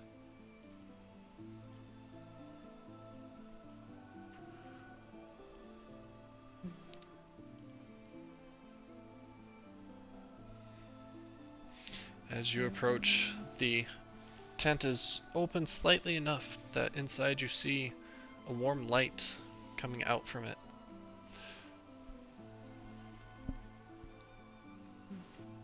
Okay. Alice Ever, the gentleman, will gesture for Mira to step in first. I'm just kidding. I'll go in first. I'll go in. Okay. And I'll keep the tent flap open for Mira to join him. Okay. And Mira is also going to go inside. I guess, like, I'll just drag myself over here. Yeah. If you drag yourselves just a little bit right there, yep, there we go. Oh, there we go. Very cool. As you find yourselves being welcomed by a woman who has many colorful robes, or fabrics, around her. One of which drapes heavily over her face. Though as you see it move, you know it's a light fabric. But it hides all the details. Hello. It has been a long time. Though, when I spoke with you, you weren't yet here.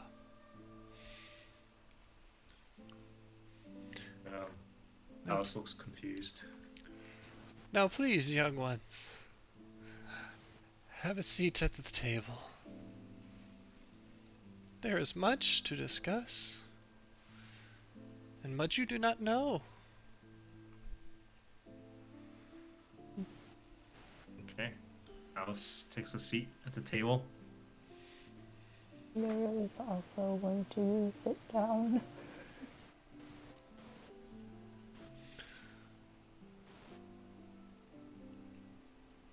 You have questions. Indeed, many. That is good. Though maybe some of those need answered before we can enlighten you more fully. Indeed. I guess my first question is, you knew that we were coming. How? As she waves her hands over the cards. The cards know. They know many of things.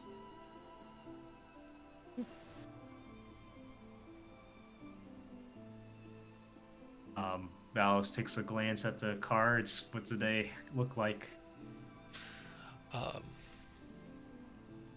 The cards that she holds, you can't really catch much of what the faces look like as she slides them back and forth between her hands. But Both the face side and the back side are dark, with white markings on them. But you don't see any creases or folds.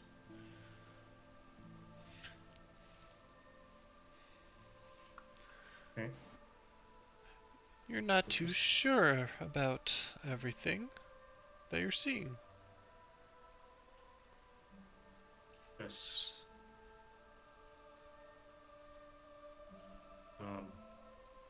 It's been some time since I've met my folk again.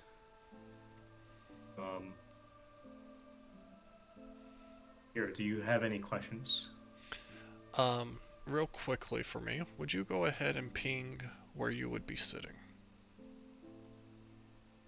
Where is she sitting? Oh, at the big seat, I guess. Yeah, she would be sitting. Yep, that's where she would be sitting.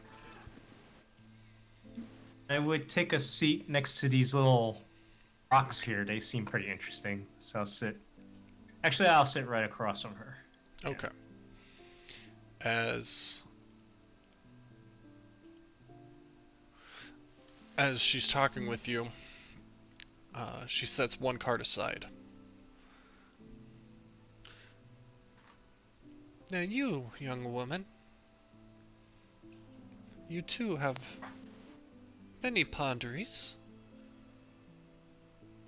Though you seem more lust than anything.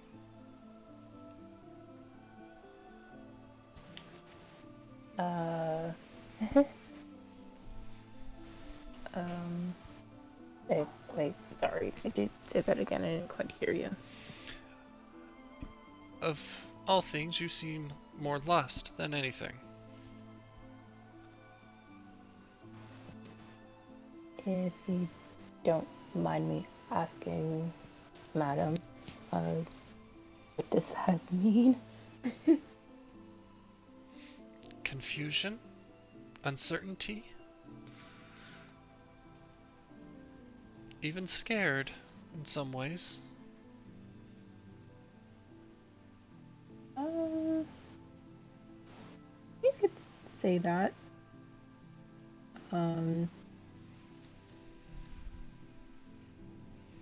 It's kind of a new environment, so I am a teeny bit nervous, but I trust Valis, and so far, everyone hasn't given me a reason to distrust them, so I think it's a matter of adjusting. As she pulls out another card.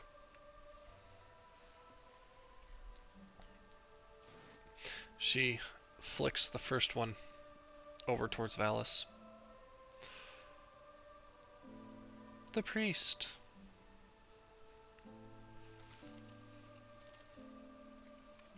Alice takes it and looks at it. How fitting. He chose that just at random. Of course.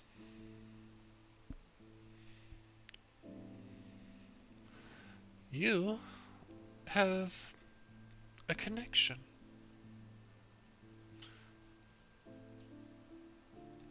A connection to some sort of divine being. It would be very interesting to see how that pans out. Most people have given up on the religions. Some still cling to hope. Others believe that the Lord is the only one to believe in.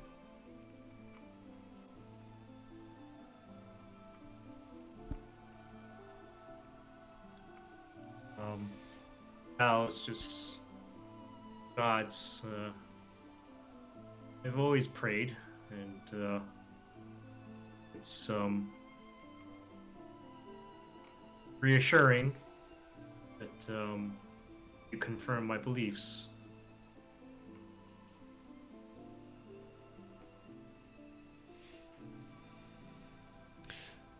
you, my dear.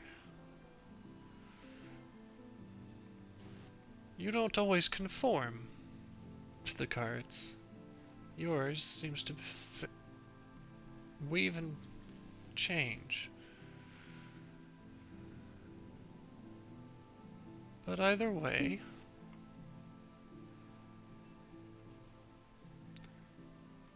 you would seem to fit in quite nicely with our group, as in some aspects you're a charlatan, performer, working your own craft in order to make your way through life. You could say that. Though many others might even be tempted to use titles such as a rogue or a thief, but those don't fit you quite as well. More of an entertainer from what I can gather, but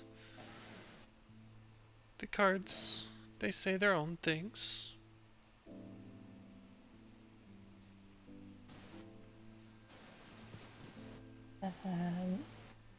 Well, in my defense, if I have ever stolen, it was for good reason. But for the most part, I usually try to pay if I can, and of course, if the person deserves such. How noble. Yes. I suppose.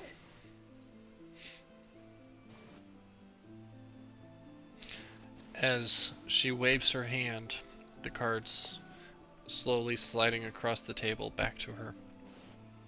Even going over the other cards that are already present. Though they don't seem to be bothered by the movement of these cards.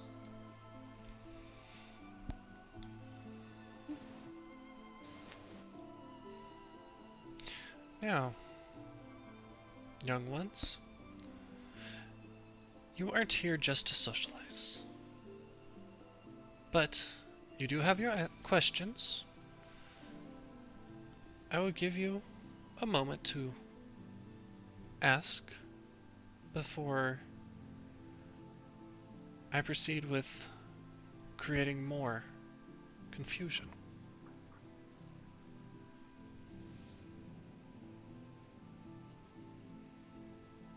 If we're not here to just chit chat,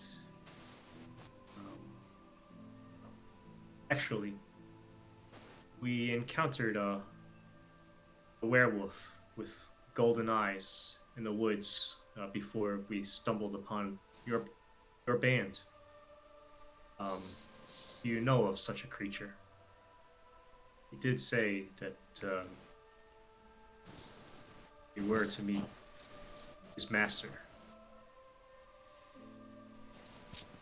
Unfortunately, it seems that I'm not the only one who has become aware of your arrival.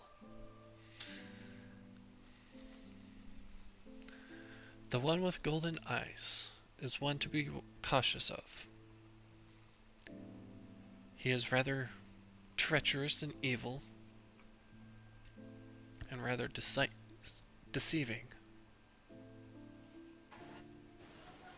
His name is Kirill.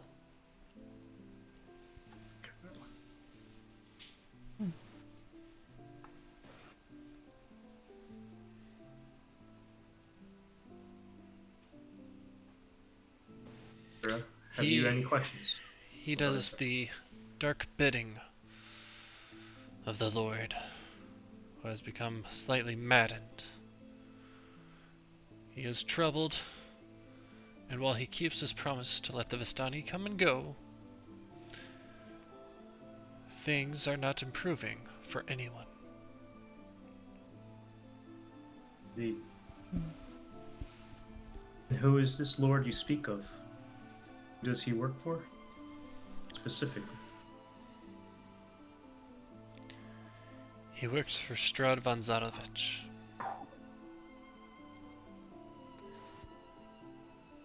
He is the lord of the lands of Barovia, where you have traveled to.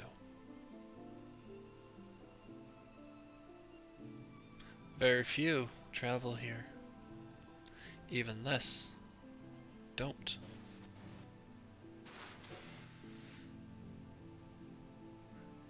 When you stepped into the lands of Barovia, you found that you are almost alone. And that's because there are not many people here. Not anymore. You will find that there are less Vistani than there used to be. Because most of them are on missions, seeking to bring back more people. To bring back more souls into this world. For what purpose? Repopulation, regrowth, also some in a vain attempt to recover the land and to bring it back out of the control of our Lord Strahd. I see. For he has indeed been cursed.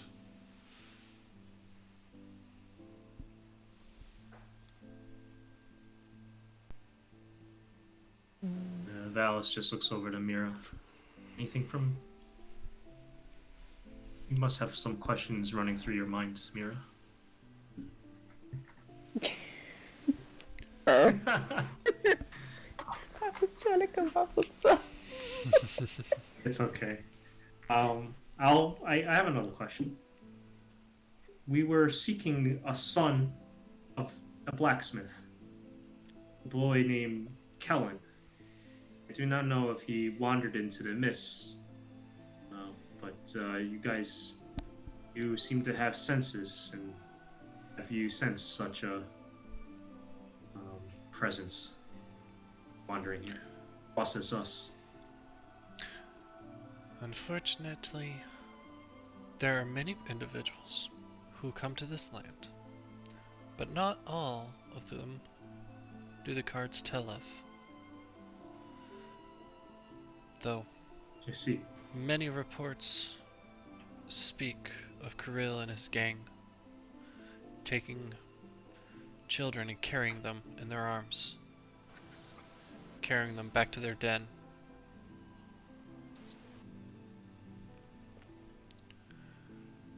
One of few Yes. fates falls upon those children, none of which are good. What are some of these fates? Do you know the reason why Kirill has been stealing these children? What purpose does it serve them? Stark, it might be. Ironically enough, the same purpose that we seek to do when we send individuals out on quests. It brings more souls back for him and his gang. However, I see. those individuals, they go through a different life. A life of pain and misery. I see.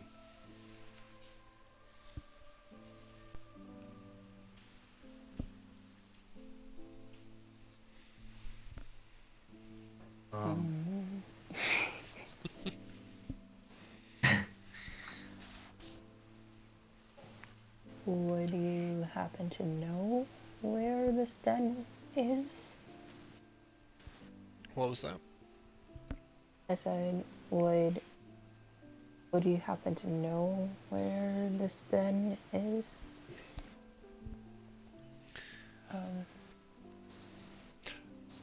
Most of the individuals who keep an eye out for them and what they bring back, they report that they can usually be found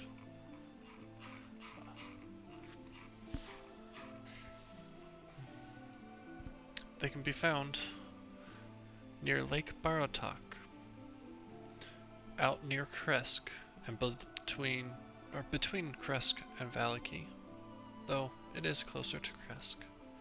Supposedly they have a cave up in the mountains nearby, but that is a good 2-3 day walk.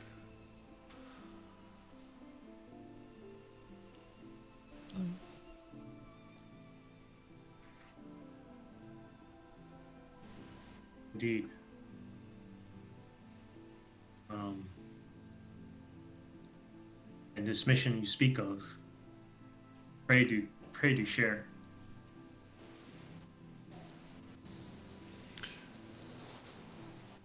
The mission of bringing back more souls? You mentioned that you had something more to tell us, but wished us to ask our questions first.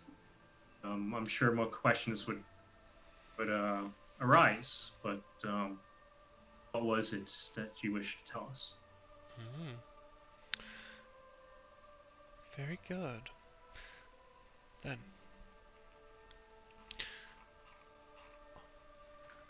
let me go ahead. Then very well, we will consult the cards. These ones have decided not to move. At least, I figure once you sat down, they might decide otherwise. As you see the first card begin to turn over. Now, this card tells of a history, knowledge of the ancient, that will help you better understand your enemy. A paladin? A sleeping prince? A servant of light? But also the brother of darkness. This treasure lies with him.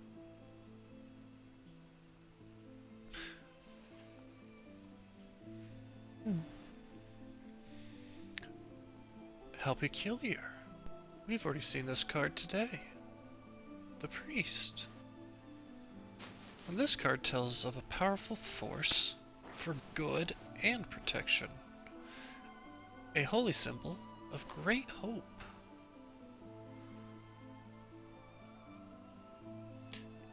You will find what you seek is in a castle amid ruins of a place of supplication.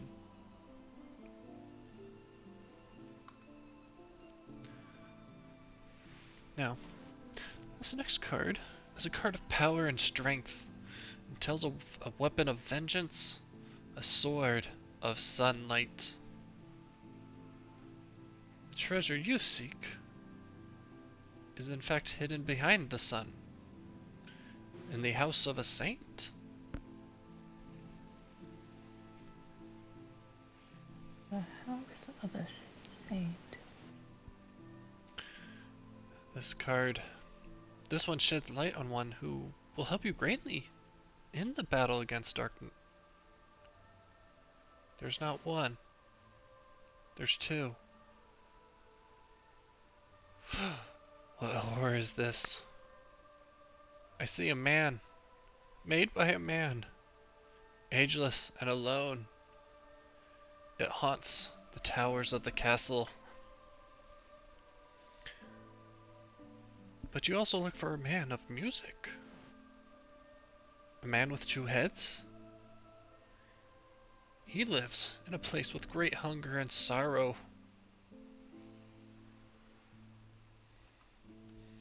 And your enemy is a creature of darkness whose powers are beyond mortality. This card will lead you to him.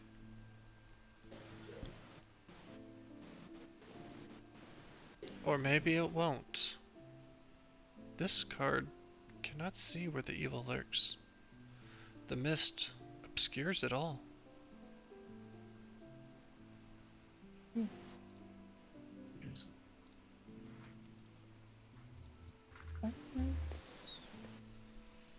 Thank you for the guidance. Indeed. Yes, I have. thank you. It's rather peculiar. You are reading. You have many challenges ahead of you. And those challenges will be dangerous.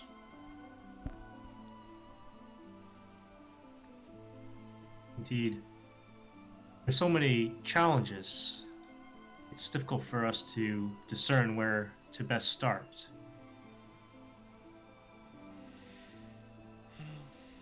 Isn't that one of the greatest mysteries? Is where to take your next step? Is it the left foot or the right foot? If you head to the east, there is a small town called the village of Barovia. I don't see that they would have much for you,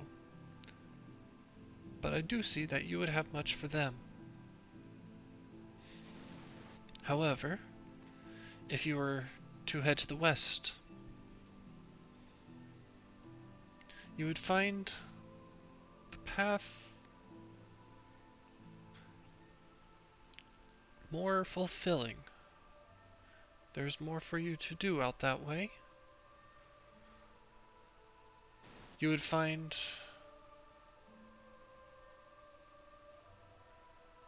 an introduction. You would find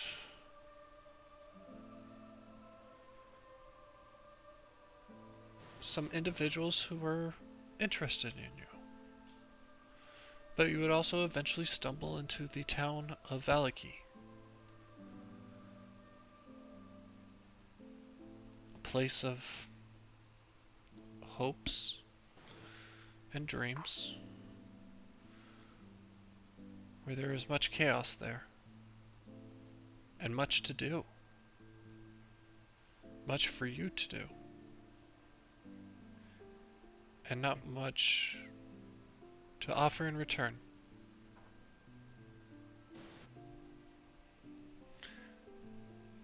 I see either path you take having consequences.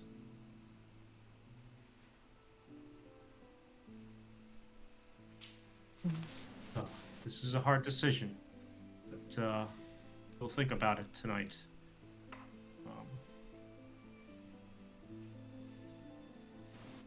Anything else that we should know? Or Mira, any questions, other questions from your side? No, not really.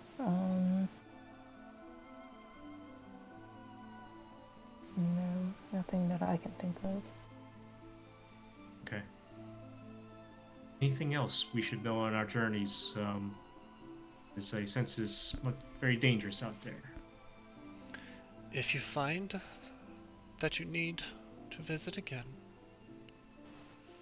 I might not always be here, but we will be somewhere.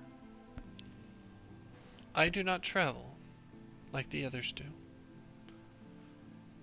but we do move from place to place.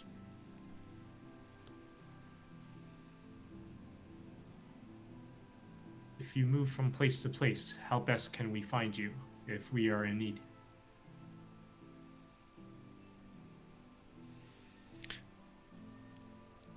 Look for others, other Vistani. They will be able to best help guide you. Very well. Thank you again. Of course. And maybe in time, you too will learn how to know when I'm around.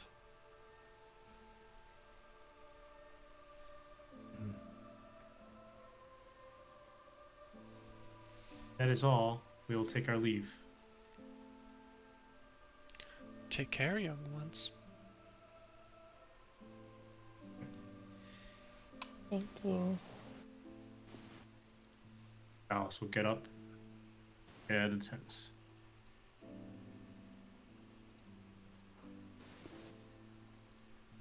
Right. Mira, Mm-hmm. She told us many things. But that first step is, I believe, very important for us. To the east, she said, was a small town of Barovia. And to the west, a town of Valaki. She did seem to hint that the path was more fulfilling to the west, so I am more inclined to go that way. I think that would be best as well. Okay. And who knows, maybe we'll gain something that can help us in this quest of ours. Indeed. It is getting late tonight. Basically, it's midnight right now, right? Yeah, it is very dark. It is nighttime without a doubt.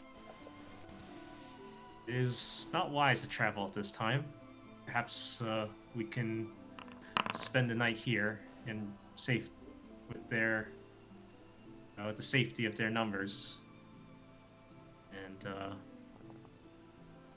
yeah, set out in the morning.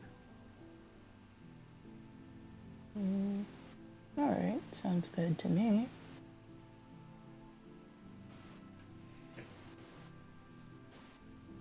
Okay. With that, you guys would be able to find that they did prepare a tent for you. Oh, should have done that. Oh well. You guys are able to get a long rest. Dang, wish it would actually do that. I'm assuming it did not pop up with a prompt for rolling hit dice or anything like that. Nope. Didn't. Okay, good to know that that module is indeed broken. That means it works, right? We don't have to roll hit dice. It just doesn't go to full, or no? No. So normally you would roll hit dice. In this case, I would be surprised if you did not fully recover, considering you're down 2 hit points each. So I'm just going to put you guys at max hit points anyways. Okay. Because, I mean, you roll 1 hit die, and then you recover 2 hit die. Okay. Yep. So, with that, you guys are able to fully get a long rest in. A quite peaceful one. And actually, for you guys, this would be a safe haven. So, yeah, you would get the normal, traditional 5e long rest. Okay. That's good. Excellent. As you guys are able to get your things prepared, enjoy a light-hearted meal in the morning, as the Vistani go up to wish both of you well, interacting with both Valis and Mira this time. Yep. Okay. It seems, for some reason now, Mira, that they seem more welcoming of you.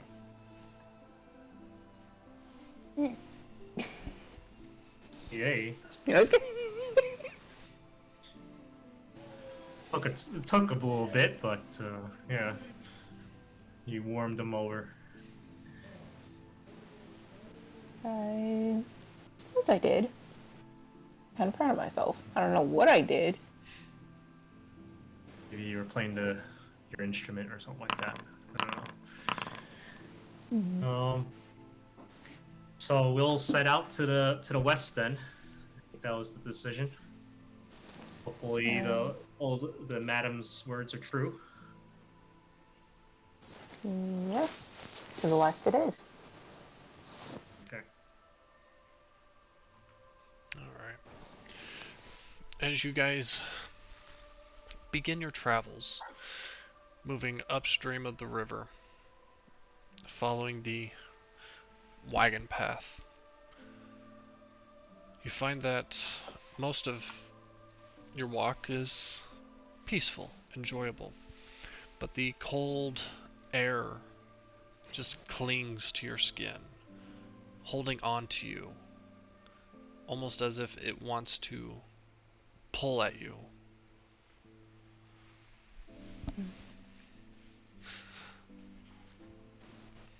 As you finally make your way up to a bridge that crosses over the river at a waterfall. The bridge is decently sturdy looking, made out of stone. You see that some growth has occurred upon it, as well as there stands four gargoyles at each post, two on each side.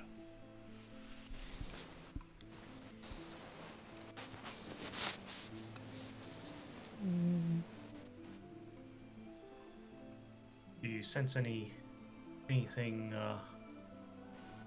strange about those gargoyles, Mira? Detect anything?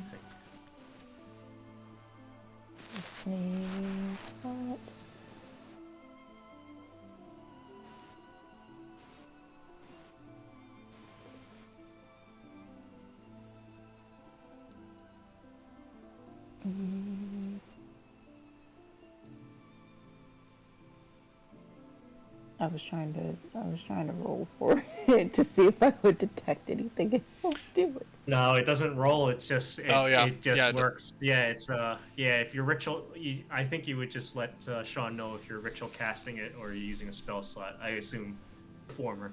Yeah. Yeah. Okay. Yeah, detect magic doesn't have a roll. Okay. Sorry about that. No worries. No worries, you're good. As you cast out your magic and look out and about, you don't sense anything with these gargoyles at this end of the bridge. They seem passive, just rather stone. They seem to have aged just like the bridge has, where you can see some chipping at the stone that was used to make these structures.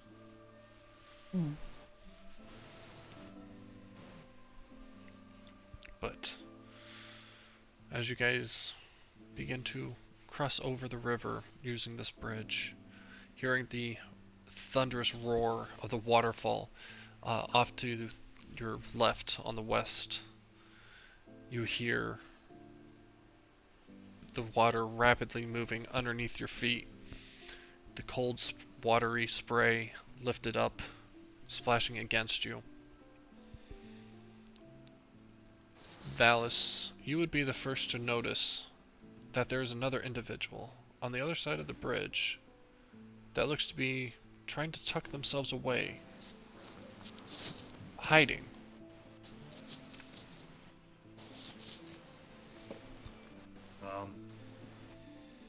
It seems like he noticed that he's trying to hide from us.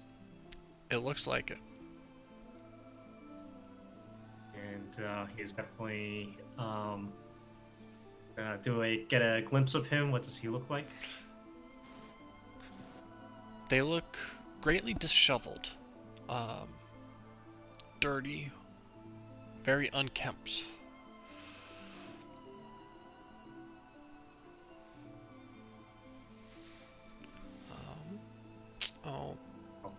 Philly. Points him out to Mira. Let me go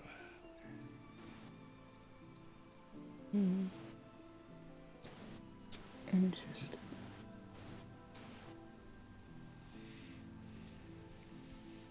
As that individual would be, what? My thing is still loading. There we go. They would be up there. Maybe I should refresh. It's still loading. Okay, well, let me try this. Oh, is it loading or is it on a black screen? It just says game paused, and it's a gray screen, and it seems stuck at 92%. Okay, so it sounds like it's stuck. Yeah, go ahead and try refreshing then. For mine, it's showing everything, but it's still saying game paused. Yep, game paused is correct.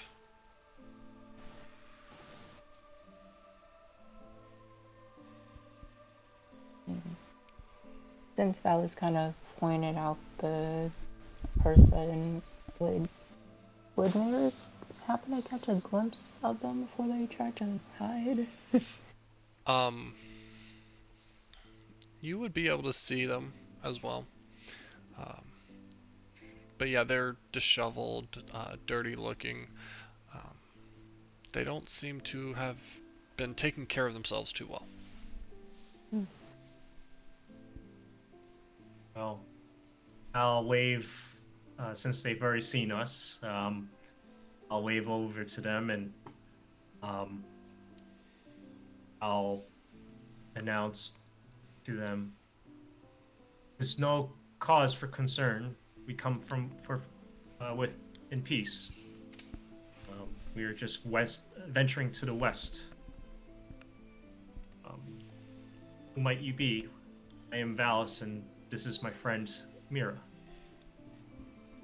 As you guys talk and proceed to come a little closer, they begin to scurry further into the bush, looking to possibly try and hide further.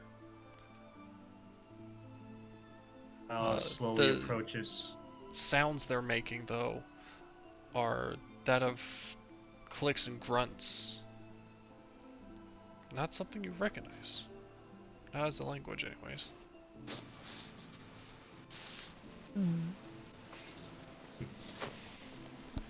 We promise we mean you no harm. It's okay. Oh wait, actually, would I be able to cast turn person if possible? You're welcome Turn to try person. casting that.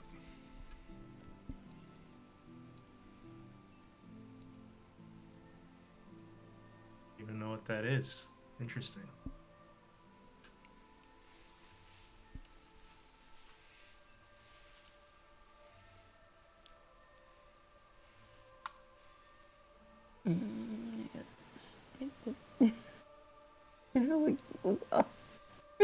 Oh, charm person. Yeah. What did you think Lordy. it was? I thought she said turn person. I was like, is that like turn undead or something? No. Flee, you fools! Let's see here. Blocked by a wall. That's not... Oh, it's saying it's blocked by a wall? Yeah. Oh well, no worries. I can go ahead and manually tell it to roll. So, no worries there. Wisdom save.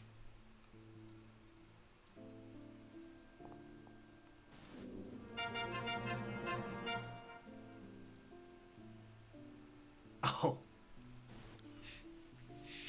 They save.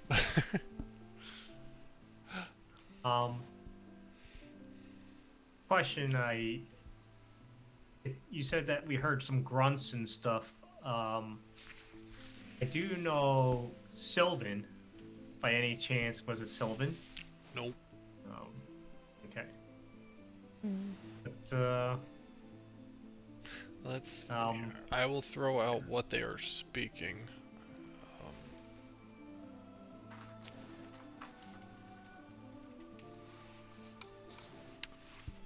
But I do believe neither one of you knows this language. Nope. I mean, out of character I can read it, but in character I can't. It shows you what it says?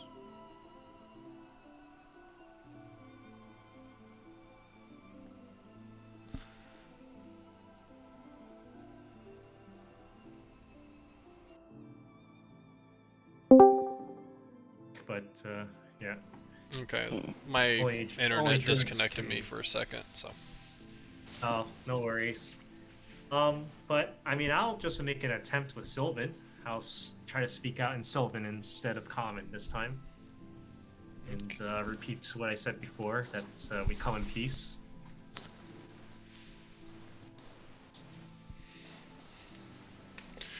Gianni, just getting a little bit of background noise from your side.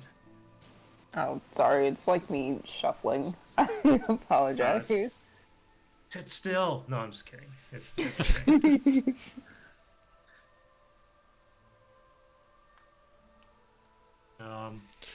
No response to that? You hear more shuffling of branches and bush as it seems they are trying to further hide themselves.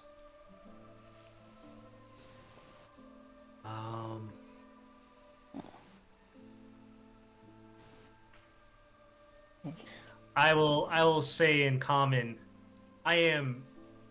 Well, do we get a sense of what kind of person this is? I mean, I know it just revealed itself on the VTT, but because where I'm going with this is that I'm actually a hermit and was a hermit and have a magic initiate in Druid. So I'm just wondering. I don't want to cast spells because they're attack spells, but I want to show them somehow that I'm somebody who appreciates the druidic arts, I guess. If you wanted to use some sort of magic to try and persuade them, depending on what kind of magic you use, that might help sway them into, acting in some sort of fashion. Okay. I mean, I know this is not really how the spell works, but I'm not trying to fully cast it, but perhaps I can cast the beginnings of Thorn Whip and have thorns kind of grow, some thorny vines like grow from my hands. And you will also take my herbalism kit from my backpack and announce to them in Sylvan, I am a healer. Okay. Go ahead and roll a persuasion check. Okay. Not very good at this, but let's give it a whirl. I believe in you. I'll use my advantage on that. Okay, I should have said that. You before. said it before I even saw it, so you're good. Okay. You almost forgot should that I be had able that, to yeah. just click advantage, and it'll roll that second die. Okay. Okay. Ooh. That's my inspo. Yeah.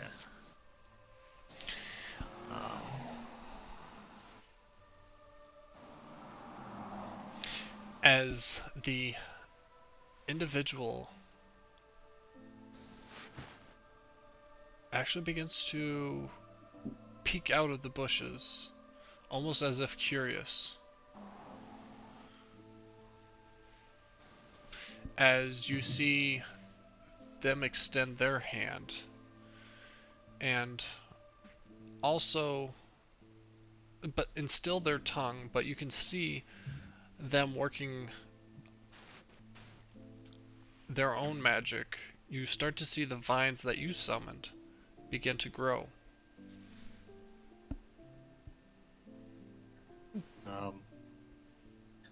Valis will unhood himself and take off his mask and nod at him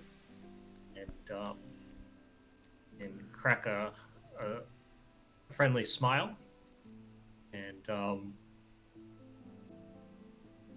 not like in an attack way, but he'll have his thorny vines kind of reach out slowly towards him and please, no need to hide from us. We come in peace. Who are you? And can we help you? You look. No, he's not going to insult him. I think that's probably just how he looks. But I'll just say, can we be of any assistance? Yeah.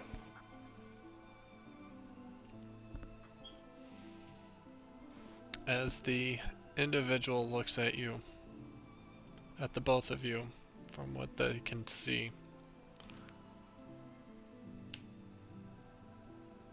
And watching this vine wiggle its way closer to the trees and plants that it's around.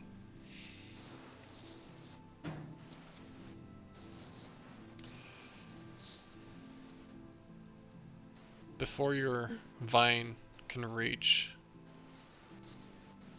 you see it produce a flame and strike the vine.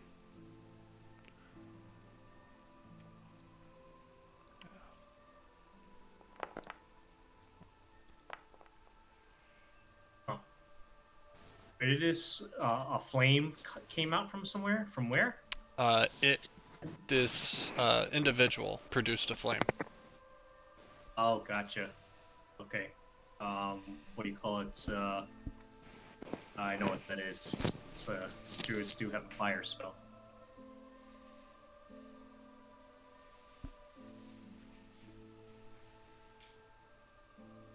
Neat trick. I cannot do that one. Though I have my own kind of flame. Looking back and forth between the two of you, almost in a quizzical way. Finally, with a wave of their hand, they gesture for you to leave.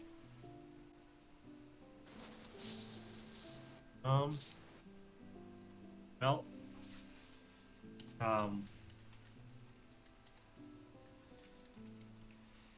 Valis looks a little bit sad that he was not able to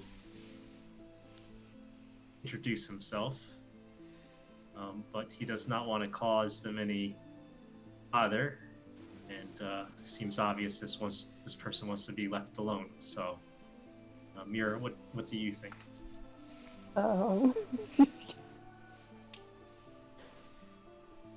What do you want to do? Mira's not exactly sure how she could properly communicate with the person. Like there's like the faint, like somewhere in the back of her mind, she's like, maybe I should like use one of my instruments to try to convince them that we're friendly. But at the same time, she's kind of like, I don't know if that's gonna work. I think that's a great idea. I mean, worth a shot. Yeah. And if he doesn't take to it, we'll just leave. Yeah. Trying to think. What do I have in my?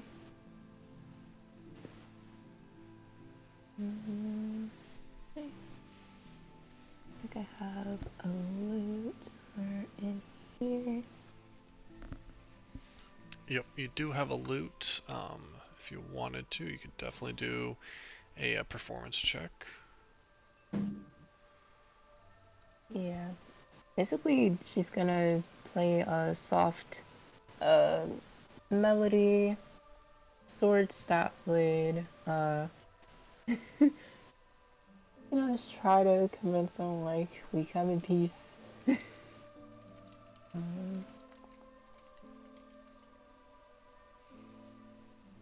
Okay, that's decent, actually. Like, Nice. that was a 15. I don't know if that would be advantage. This one, no. Okay. Looking out from the bush and the trees, they again have that quizzical look before waving you off and diving back into the bush. Oh, damn. Okay. Well, I suppose no new friend today, but perhaps we will cross paths with him another day. And, Hopefully so. let us not bother him and continue on our way.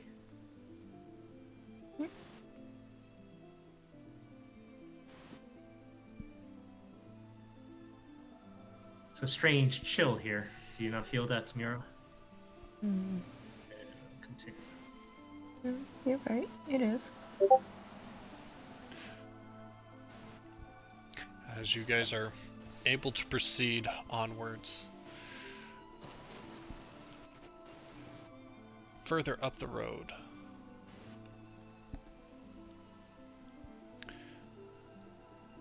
it takes you a great while to travel up this road as it continues to wind its way up some steep hills right along the edge of what would be a mountain, or a mountain range almost, though not quite nearly that high. Though you definitely feel that cold clinging to your bones. But as you move onwards, even here in the mountains, the forest and the fog are inescapable. Ahead, the road splits in two, widening as it heads towards the east, where you start to see patches of cobblestone, suggesting that the eastern branch was once an important thoroughfare.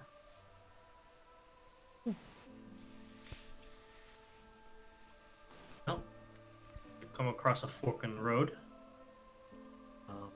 Which way would you like to go, Mira?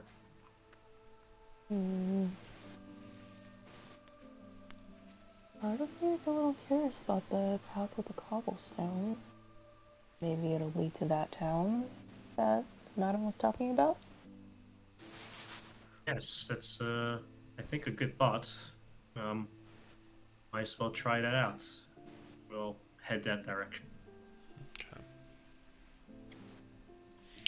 As you begin to venture onwards, the road takes you further east, slightly climbing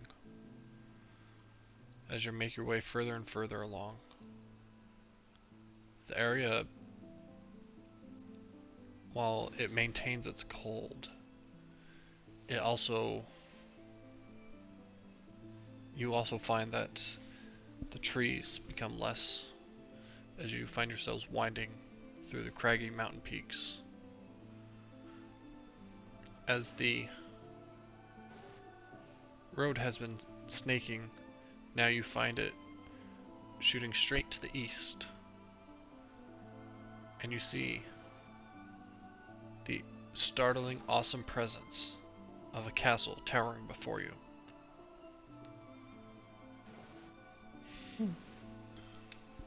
What did the madam say? It was a castle with a tower? Just a castle. Within this, for this one, you see that there are twin turrets of stone, broken from years of exposure, and beyond the guard towers is a precipice of a 50-foot wide, fog-filled chasm that disappears to an unknown depth, with a lowered drawbridge of old, shored-up wooden beams stretched across the chasm. Between you and the archway of the courtyard. The chains of the drawbridge creak in the wind, their rust-eaten iron straining under the weight. From atop the hills, you see stone gargoyles stare at you in their hollow eye sockets and grin hideously.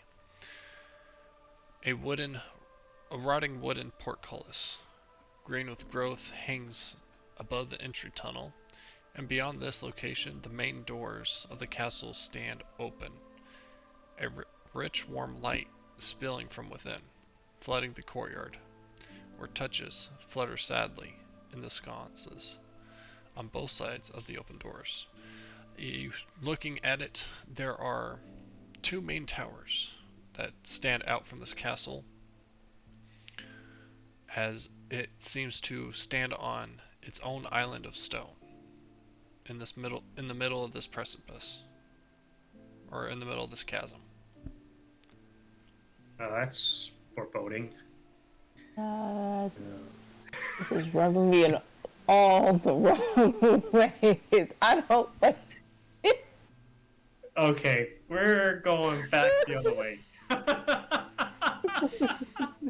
It's giving. Why do I hear boss music? Yeah. Oh, wait.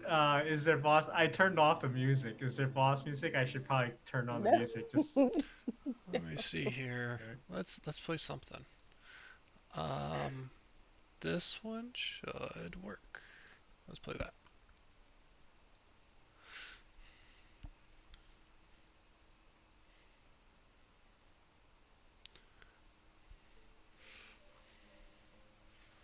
Apparently I had two musics going at the same time for a little bit. Dallas, my gut is telling me not to go there. Okay. I shall heed your gut. And Valis will make a 180 and turn the other way. It's we'll make a mental note of a creepy castle in this direction and perhaps visit another time. But I am more keen on finding the individuals interested in us and an introduction. The path that was more fulfilling, according to the madam. Perhaps find a town of Valaki. So we'll head west now. As you turn back, you see something you did not see before, nor did you hear it coming. But there stands, parked in the middle of the road, a large black carriage drawn by two black horses. At this point, the horses make themselves known as they snort puffs of steamy breath into the chilly mountain air. As the side door of the carriage swings open, silently.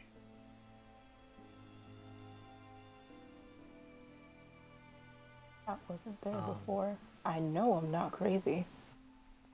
Say that again? I said that was not there before. I know I'm not crazy. Okay, because I was wondering if I was crazy, but if you can confirm that, then I'll heed what you say. And this carriage has obviously spotted us. And I'll call out to the open door.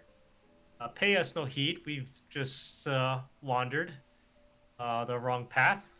We'll be on our way now. If you'll Good excuse morning us. to you. Yep.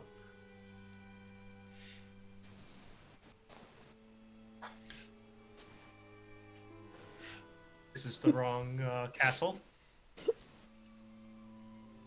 You were looking for another place. Please, don't mind us. We're just gonna go back the way we came. Indeed. If you don't mind just moving out of the middle of the road. As you start spouting your excuses, they start to back up and turn. And then pull forward just in time so they don't tumble off the hills, to where now they fully block your path. The only opening they've left you is the opening to the carriage. Or your way to the castle. How gracious of you, but no thank you. We're not in need of a ride. This weather is nice and brisk. We shall go by foot. If you don't mind giving us, making a little more space for us to pass through, we'll be on our way now. Please. Please. Alice is reminded of his manners.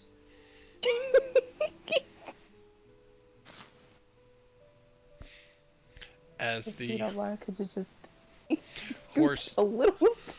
as the horses at this point let out a loud scoffing sound as they push in between the two of you and head across the drawbridge.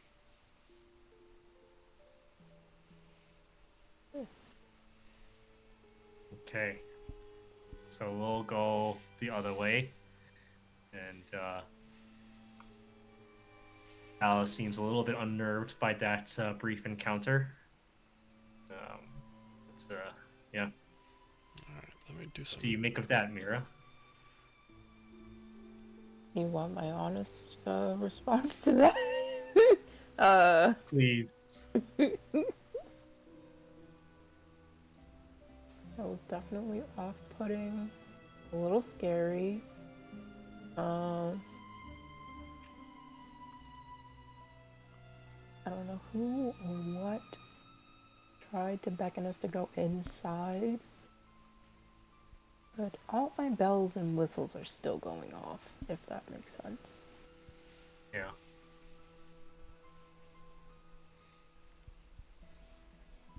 Maybe the farther away we get, the better. Yeah.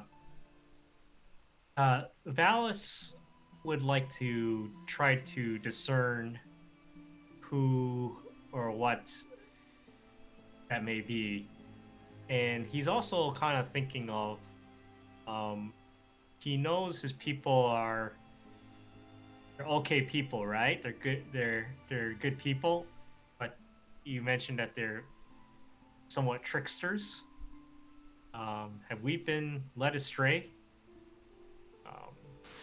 Yeah. It may be that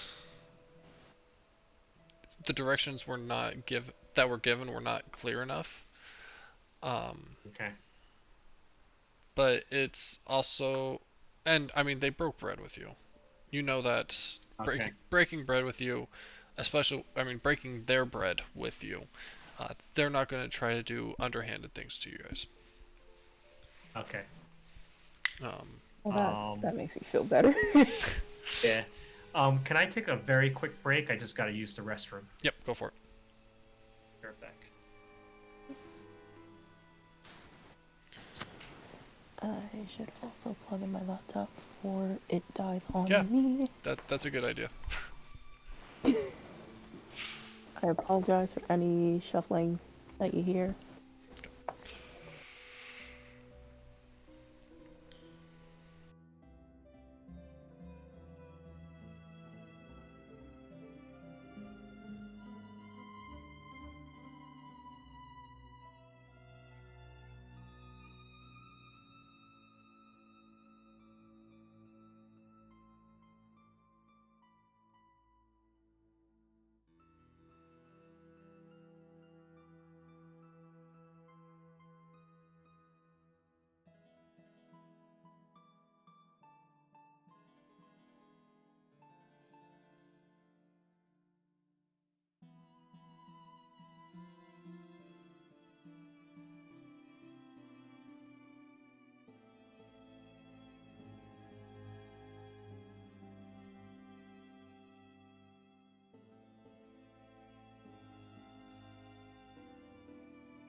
As you guys begin marching back to that intersection, you spend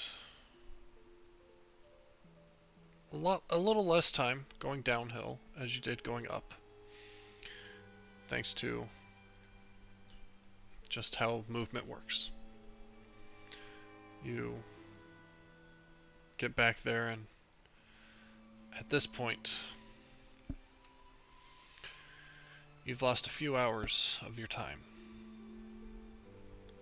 with that little journey out there, as you're in the mid-afternoon at this point. As you begin to head on the west road now, you find yourselves looking upon a massive set of gates. As you begin to approach, you see trees rising up from either side as the mist and dew just clings to everything in the area.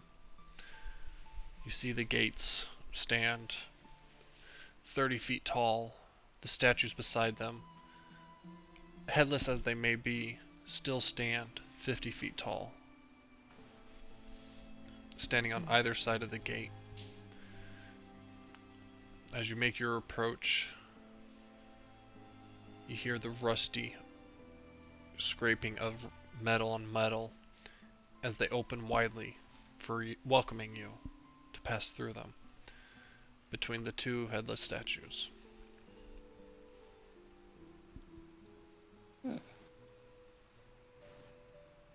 Well, suppose everywhere is kind of creepy, but this is less so than the last place, so I don't shall we feel like- proceed? yeah, it doesn't feel like someone is trying to kidnap me, so... Agreed. So we'll go this way. Yep. I say we still tread with caution, though. Indeed. And with that, I'll touch Mira on the shoulder and give her the blessing of the trickster. Okay. So again, you have advantage on your stealth checks for the next hour. Yeah. So if you want to sneak along, Mira, it's fine. And Valis will kind of maybe draw attention if something happens. It's up to you.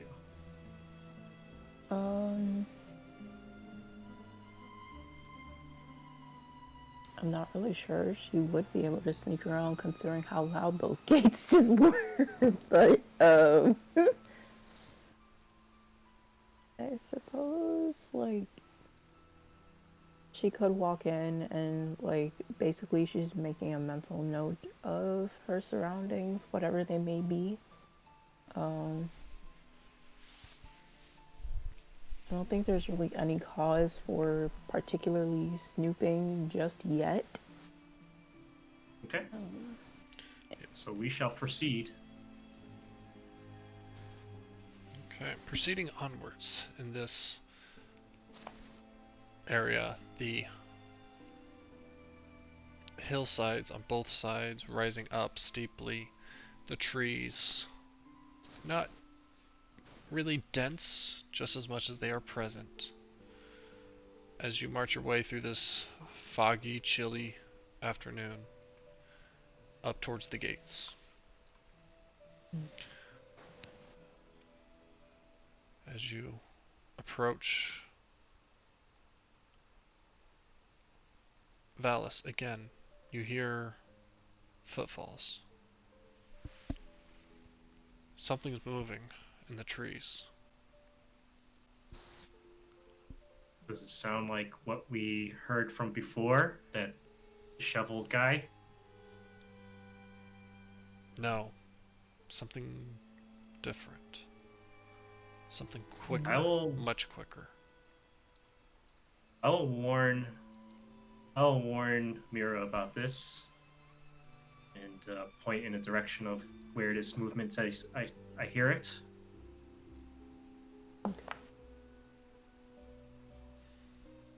You hear it coming from the north side of the road.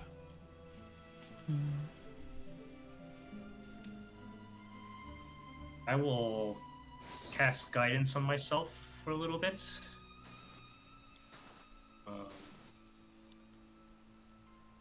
And walk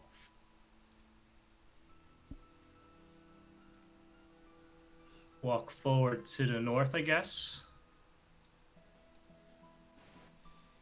And try to get a sense of what it is. Okay. I don't like being tailed without knowing what it is. Go ahead and make a perception check. Do have your guidance if you so choose. Okay.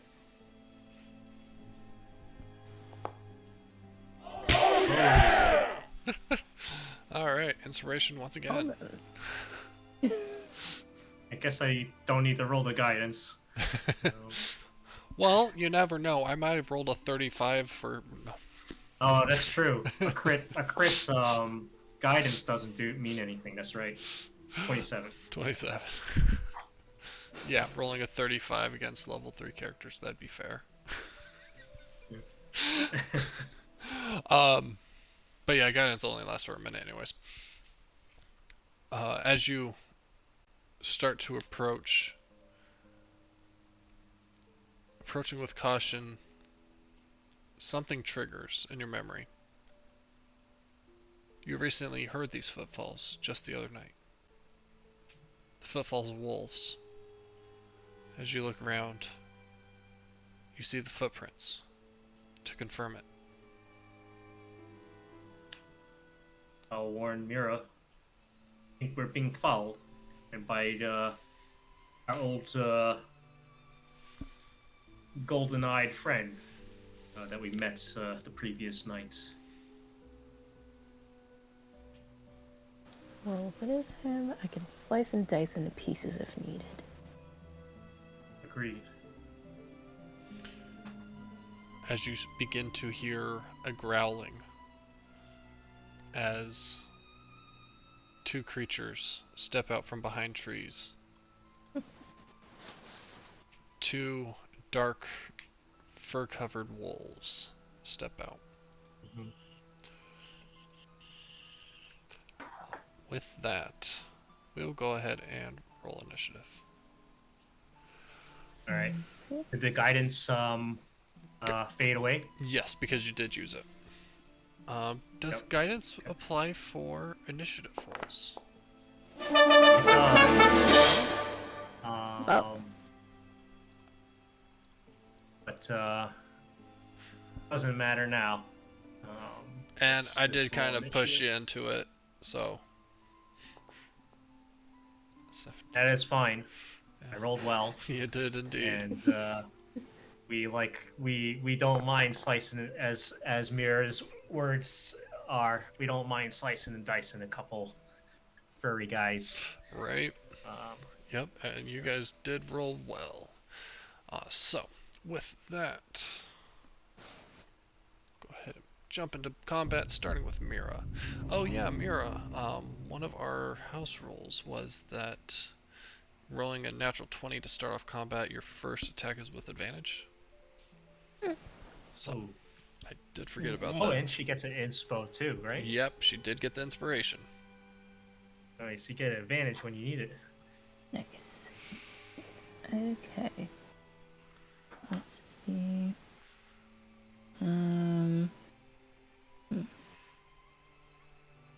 Okay, this one over here is looking like it's closest to me. So.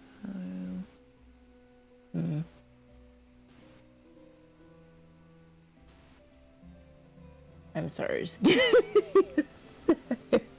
No worries. You got a timer. You didn't spend too much time yet, so Alright. good.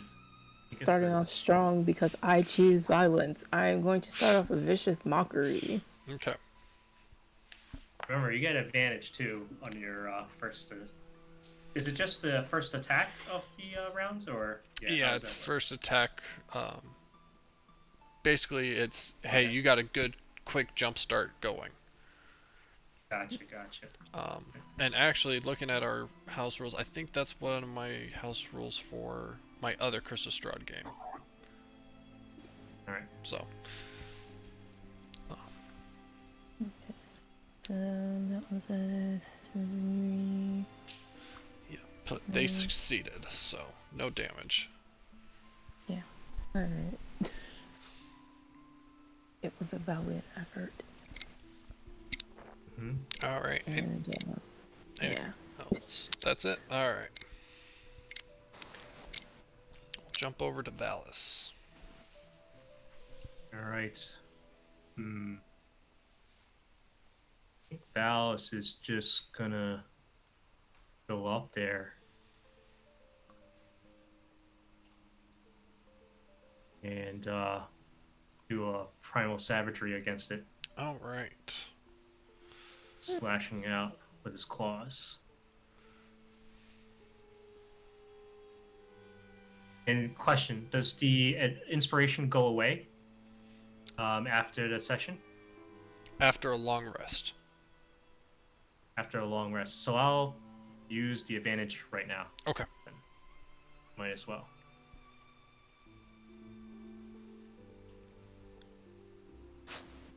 It's not triggering. What is up with that? It's not popping up with... Now, if you hold your Yeah, left Alt button when you click attack, it should roll with advantage.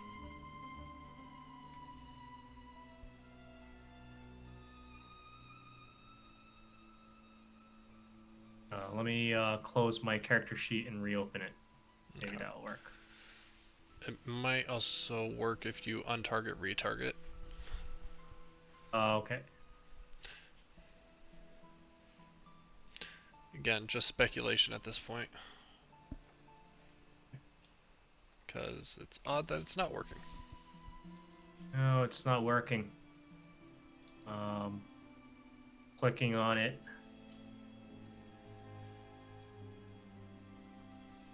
Untarget, retarget.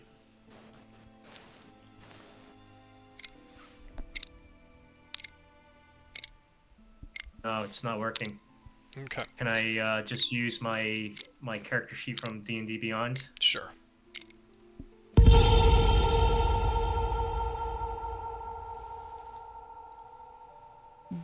That's not working either. Hold on a second. Hmm. None of it's working. Maybe I just need to refresh, actually. Okay, Let me try that. that works for me too. Sorry about that. No worries. Internet be funky like that sometimes. Oh, it looks like it came up just as I refreshed. Well, Oh no, that was something else. No, that was something else. Okay. Let's give it a whirl here. Come on, come on. There's Thorn. Alright, so Thorn Whip rolled. Oh. Oops, not Thorn Whip. Okay. You said Alt? Yeah. I'm on a MacBook. Does that change anything? So what would be the alternative to Alt? Gosh, you would think I would know. Let me try Alt. Oh, you do have Alt? Oh, okay.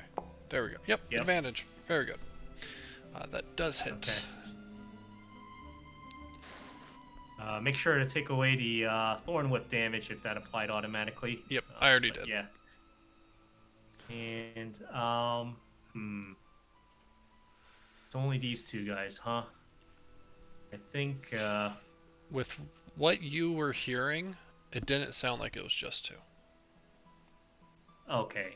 Then in that case, I'm going to cast Spiritual Weapon as well.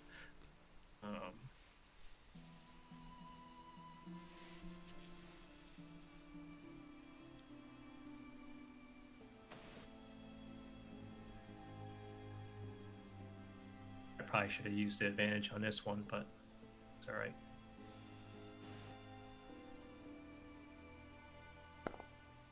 Yep, still hits. Okay, Alright. that's my turn. Okay. And that will bring up this one.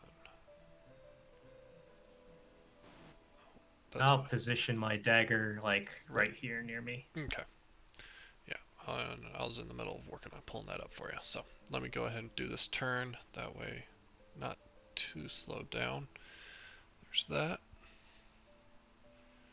As another wolf comes out from hiding under another tree and is going to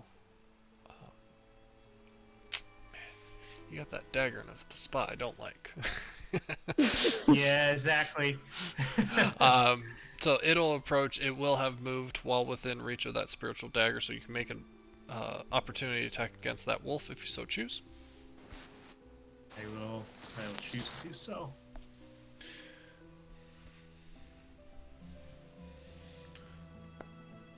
Right. Oof, misses.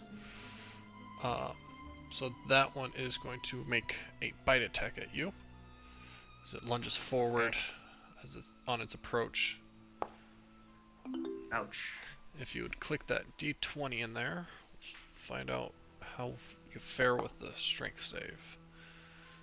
Yep, you're able to hold your ground as this thing bites into you. Why is it only dealing 3 damage to you?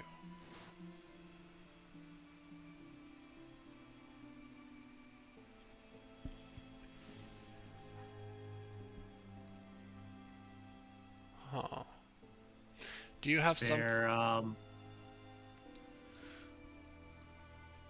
I don't have anything that would reduce damage, but is that strength saving throw what stops the rest of the damage or something, or? No, the strength save should be what saves you from being knocked prone.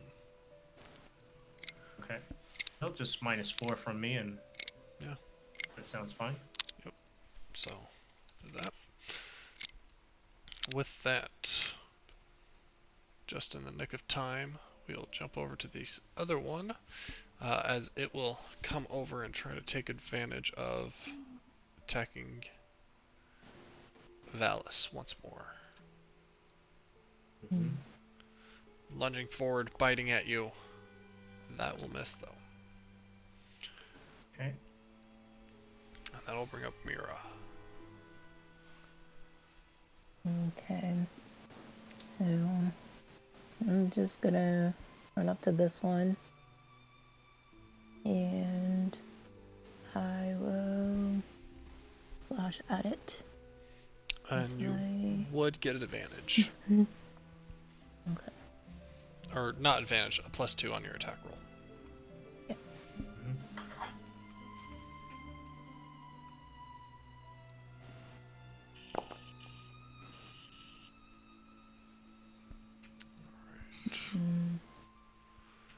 I'm not quite sure how to apply that advantage. It wasn't an advantage, it was a +2. I misspoke. Oh, okay, okay. Yeah, I clicked on it, did a tap, so then...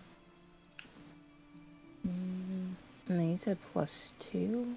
Yeah, somewhere? and it looks like it already applied. Oh wait, Okay. no, that's your proficiency bonus. Yeah, so that makes it a 12. That still misses.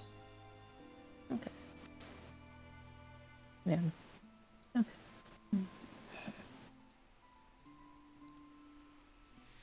Let's see. And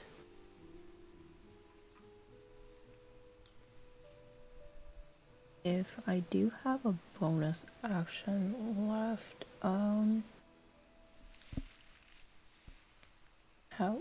how much damage did Valis take? He took... it looked like the creature 7. got a pretty good bite on him. Okay, so I'll cast Healing Word for you. Yeah, that helps. Much appreciated. Ooh, max healing. Oh, Nice. you had the wolf targeted though. Shit. Ah. That is, yeah, we'll put the, yeah. We'll correct it. Add forward. Yeah, don't worry about that. Whose side are you on? No, I'm just kidding. Let's see, and it didn't even do it right for some reason, because it didn't add your modifier.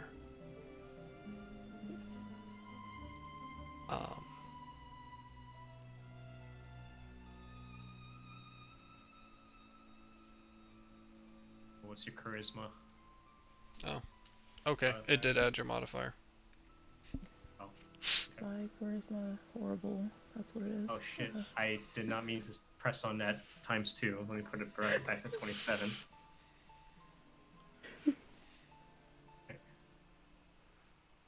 All right. With that, Valis. All right.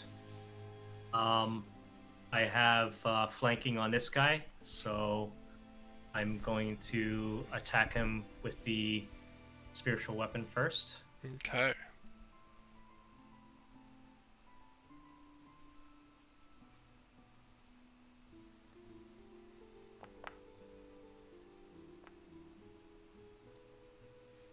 Dead. Yup. Okay. And then I'm gonna target the guy to north of me and do primal savagery. Okay. Got him. Just ripping into these guys. Alright. That wolf looking Yep. pretty beat and injured at this point. Alright. End my turn. You hear more footsteps as you hear another wolf approach. But those footsteps quickly slow to a stop before it starts to audibly run away. Which direction? Away from behind you guys. Let's see. Out back that direction. Okay. I'll tell Mira, let's finish off this wolf and then pursue that thing. It'll keep following us, I feel. This one is actually going to do something that don't do too often, and that is going to be disengage. Nice. Smart wolfie. And so they are going to start moving. Okay. And that'll bring up Mira. Okay. Well, considering the fact that that one ran, I say we go after the other one. Agreed. Let's chase it down. Otherwise we'll keep being hounded by these wolves. That is very true. And it ran up north, right? Yeah, northeast. Okay. So, yeah. Yes.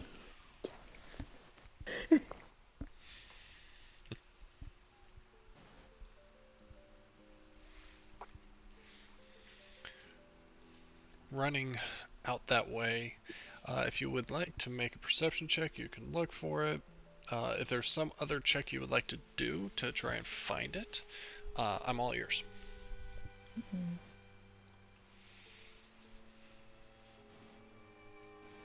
I don't think I got to ask this before, but would the werewolves consider to have, like, to be magical beings by any chance? Werewolves, any kind of lycanthrope, technically they do have a type of magic within them, though it's more of a blood curse.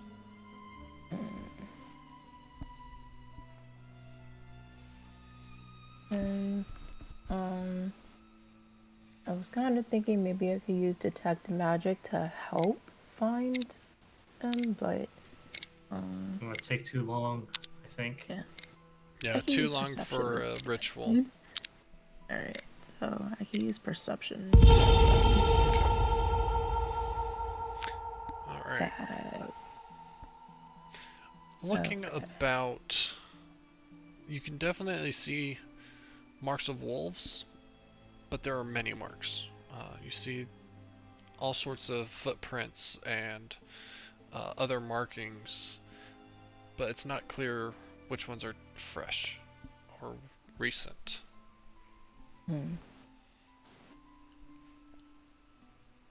Interesting. So, alright. And Valis. Okay. I heard it go to the east, to the northeast. Is it difficult terrain through these trees and everything? No, not really. Okay. I'll go cut across then. Okay. That's 20 feet. We're still in combat turns, right? Correct. Yeah, I'll use the rest of my 10 feet. Still no sense of him. Is it an action to try to check for him? Well, let me do something real quick because they were Right, trying right to into they were trying to keep nice and quiet as they were moving away. Oh, stealth. Yeah. Yeah, so I'm gonna roll their stealth. Oh, well, as as you guys move forward, you do catch the movement of the wolf, as its position kind of as it reveals itself, moving about a little bit. Okay. But we also heard something that was bipedal too, right? No. No. Okay. And I'll just say, seems you have stepped on a twig. And I'll thorn whip it over to me.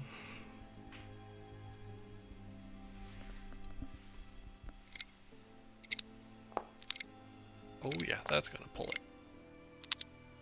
Okay. And the terrible thing about spiritual weapon is that it can only move 20 feet, I believe. Yep. So I'll bring it 20 feet closer to me. Maybe it'll get to me 5, in a few 10, rounds. But 15, 20. okay. And I'll end my turn. Okay. This wolf, seeing as how it's been pulled in by you, it is going to lash out and try and bite you. Okay. That is going to miss you. It's going to try and let its momentum carry it forward, and is going to try and flee. So it would provoke an opportunity attack from you. I don't really have Warcaster or a weapon, so I suppose I could just try punching it. Yep, Just you punch definitely it. could. Why not? Yep. Give him the old 1-2. Nope, misses. Yep, as it just keeps running by after snapping at you. All right. This one is going to move up there. And there we go. Get up there. Alright, Mira. Mm-hmm. Yep.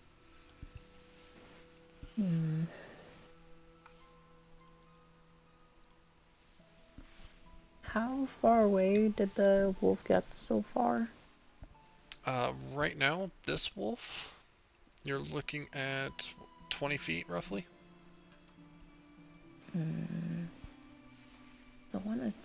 I wanted to try casting Thunder Wave. I don't want to hit that.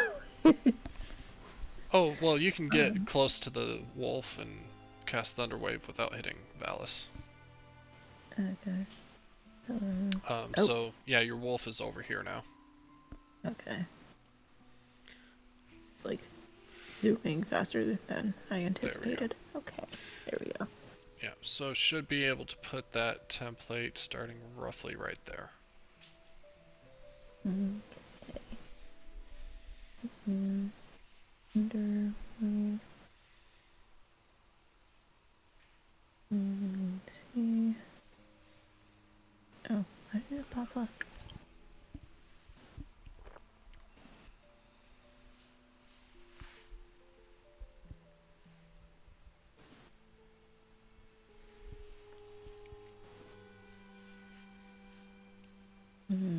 It's saying I have no spell slots.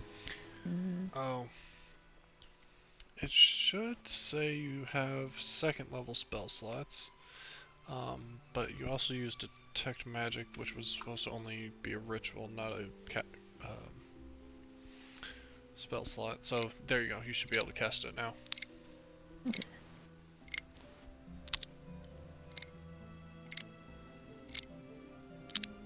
Oh, around here, I suppose.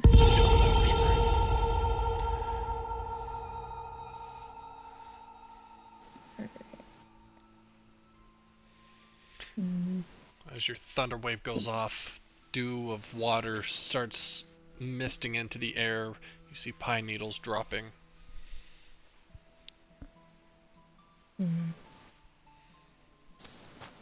And then, I suppose, if possible,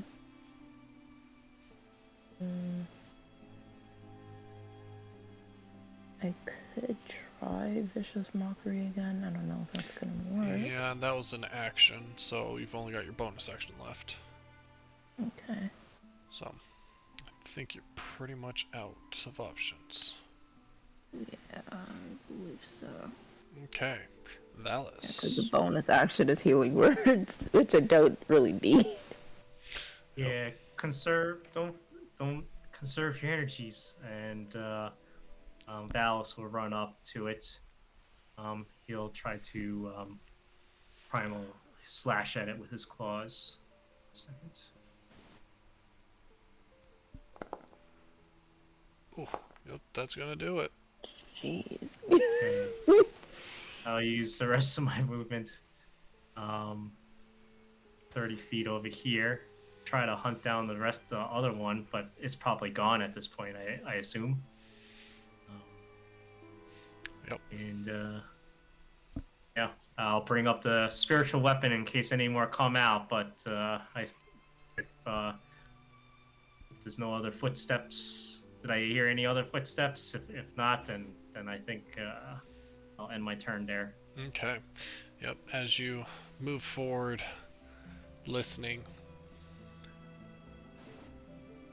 you can just faintly make out the sounds of footfalls as that one wolf seems to have gotten quite some distance somehow, and is on its way.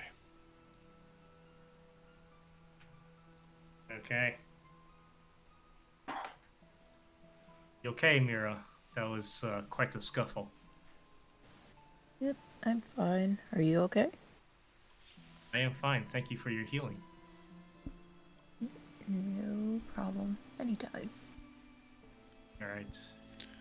Is there anything we could do with these corpses? Like, do they gather some pelts or something like that? You are certainly welcome to try with a survival check. Okay. Let's give it a whirl. It is rather chilly. Watched it. Yeah, it's kind of hard to use your primal savagery and rip these furs off, as you just tend to burn the fur instead of peel it away. Yeah. Here, let me try. Go for it. Bards are good at everything. Give it a whirl. Also, it helps to have a dagger. Yeah, I was thinking that. Oh, like, yeah. I could use my dagger to just skin it, I guess. Yeah. I guess I would roll for that, right? Yep, survival as well, since you do have another wolf there that you can use.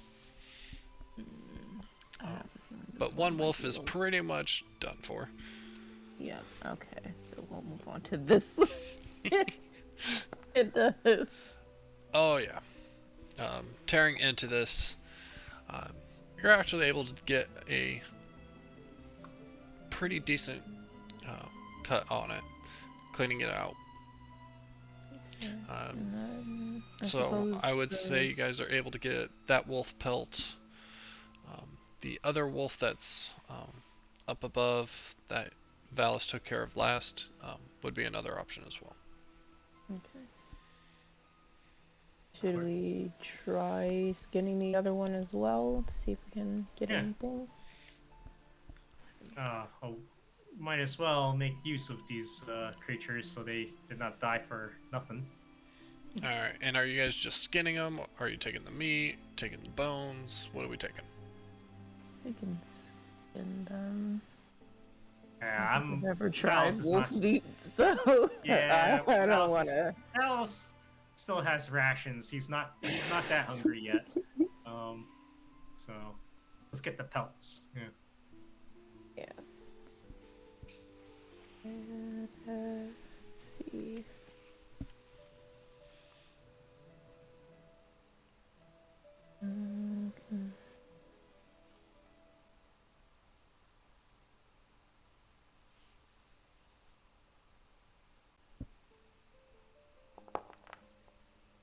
Oh yeah. Once again, able to cleanly peel it away. You have 2 wolf pelts for your inventory. Nice. Well done. Thank you. Thank Okay. you. I tried. Alright, so shall we continue on our way? Still the late afternoon.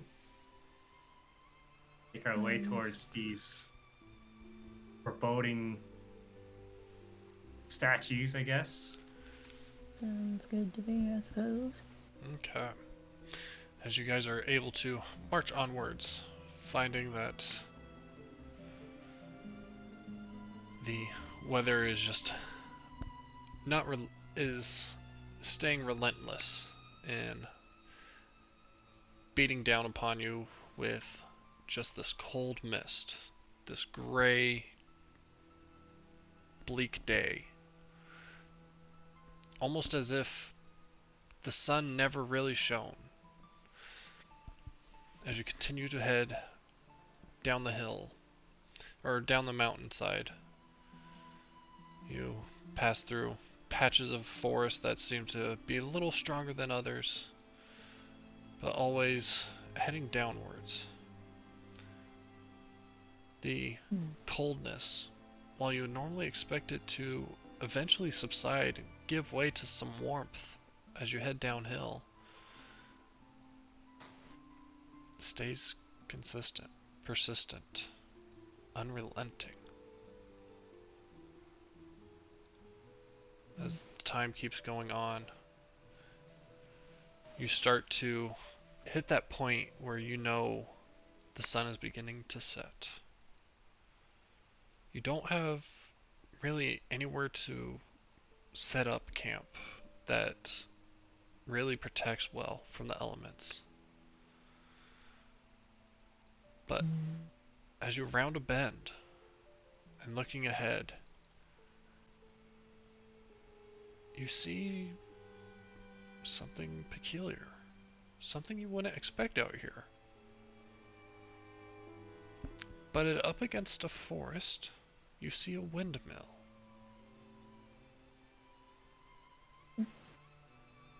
That's interesting. Now, perhaps we can seek shelter there. There's no way there's any traps laying in wait for us at the convenient windmill, but Don't jinx it. Why would you do that?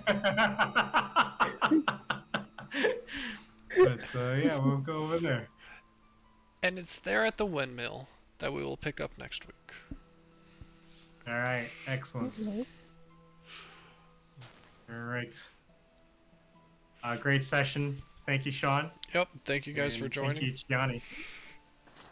So, Thank you. like Hope you can always, find somebody next week. yep, I will keep looking for more people, trying to get people to join. Did reach out on Twitch, letting the viewers know, hey, we are still looking for more people to join our campaign. There are links in the chat, so if any of them would like to sign up to join us, we are going to be starting off at the Windmill next week for session 2. Sounds good. Okay. So, All right. Good night, everybody. good night. Thank you. Good night, guys. Thank you. So, yes, as I was saying, we do still have slots open for anyone who would like to join. We are happy to have you join. The link is that Linktree link. Please feel free to join. It is a quick, simple application, just so we get to kind of know who you are. And it is a $15 pay-to-play game. So, thanks everyone. Have a good night, and we'll see what happens at the windmill next week.